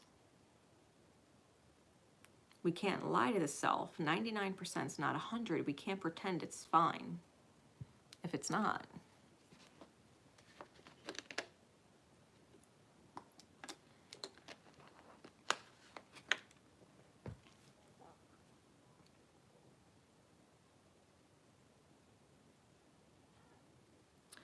The last card is the Five of Pentacles, and it's clarified by the Tower and the Hermit.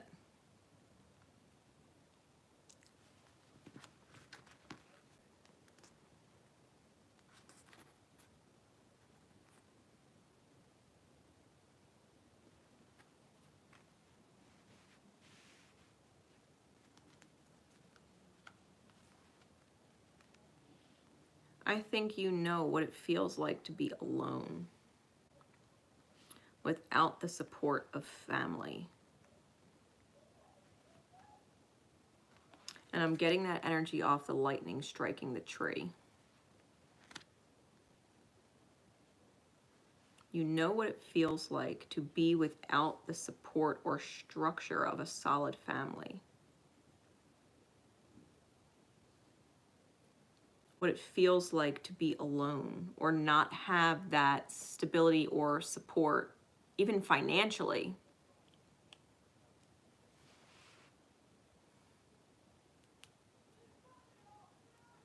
And that you don't actually want that for someone else. Because you've experienced it.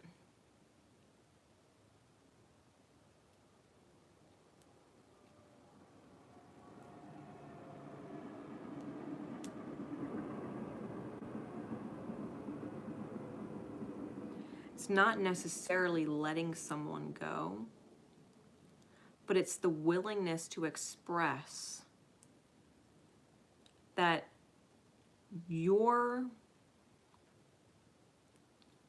not wanting them to suffer or live what you lived through and struggled through for them. You don't want that for them. So no matter what, even if that meant that you lost them permanently or for a time, that you don't want to feel like they're struggling or in pain or suffering or losing family for you. Because you know how hard it is on the other side of that reality.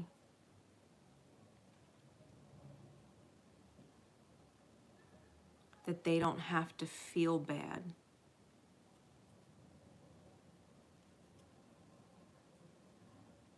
Because they might turn around and say, I really don't feel bad. It's okay, I got it. It's not as painful for me as you think. Which would free up a lot of that pent up, buried, not talked about feeling that's making things feel slow. It's almost like the dam got unplugged and the water can flow the way it's meant to.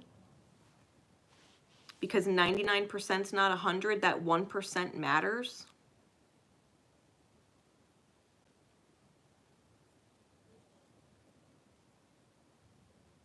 Like maybe a part of you already knows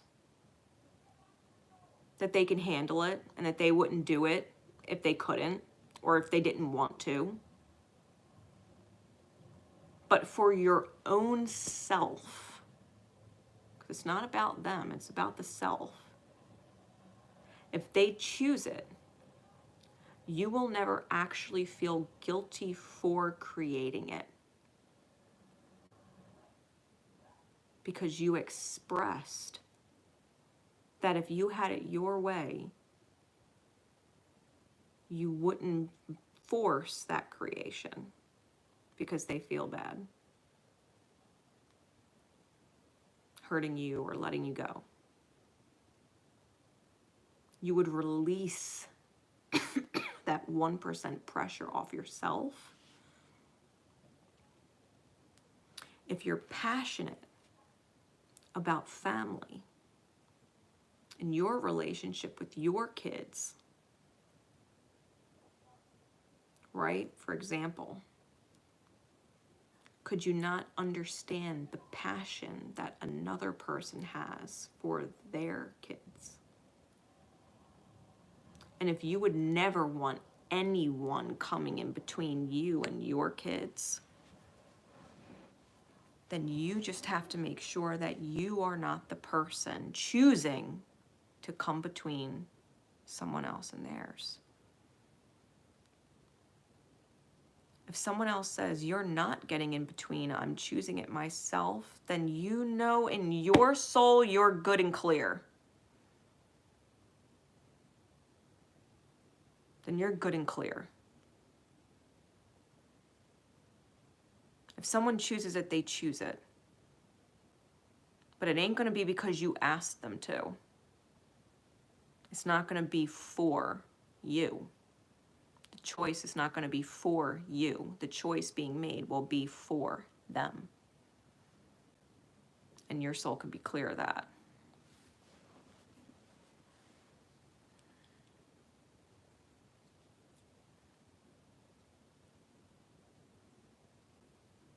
I hope that helps.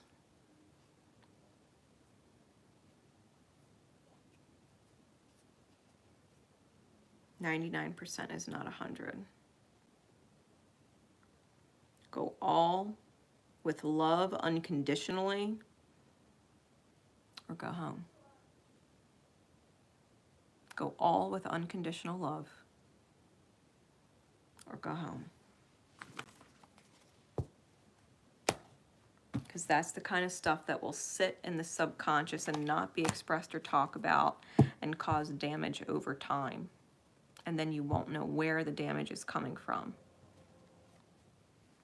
where the self-defensiveness comes from, where the need to control things comes from, where the not talking about how you feel comes from, where the fear comes from. You won't know where it comes from. It's being brought to your consciousness right now.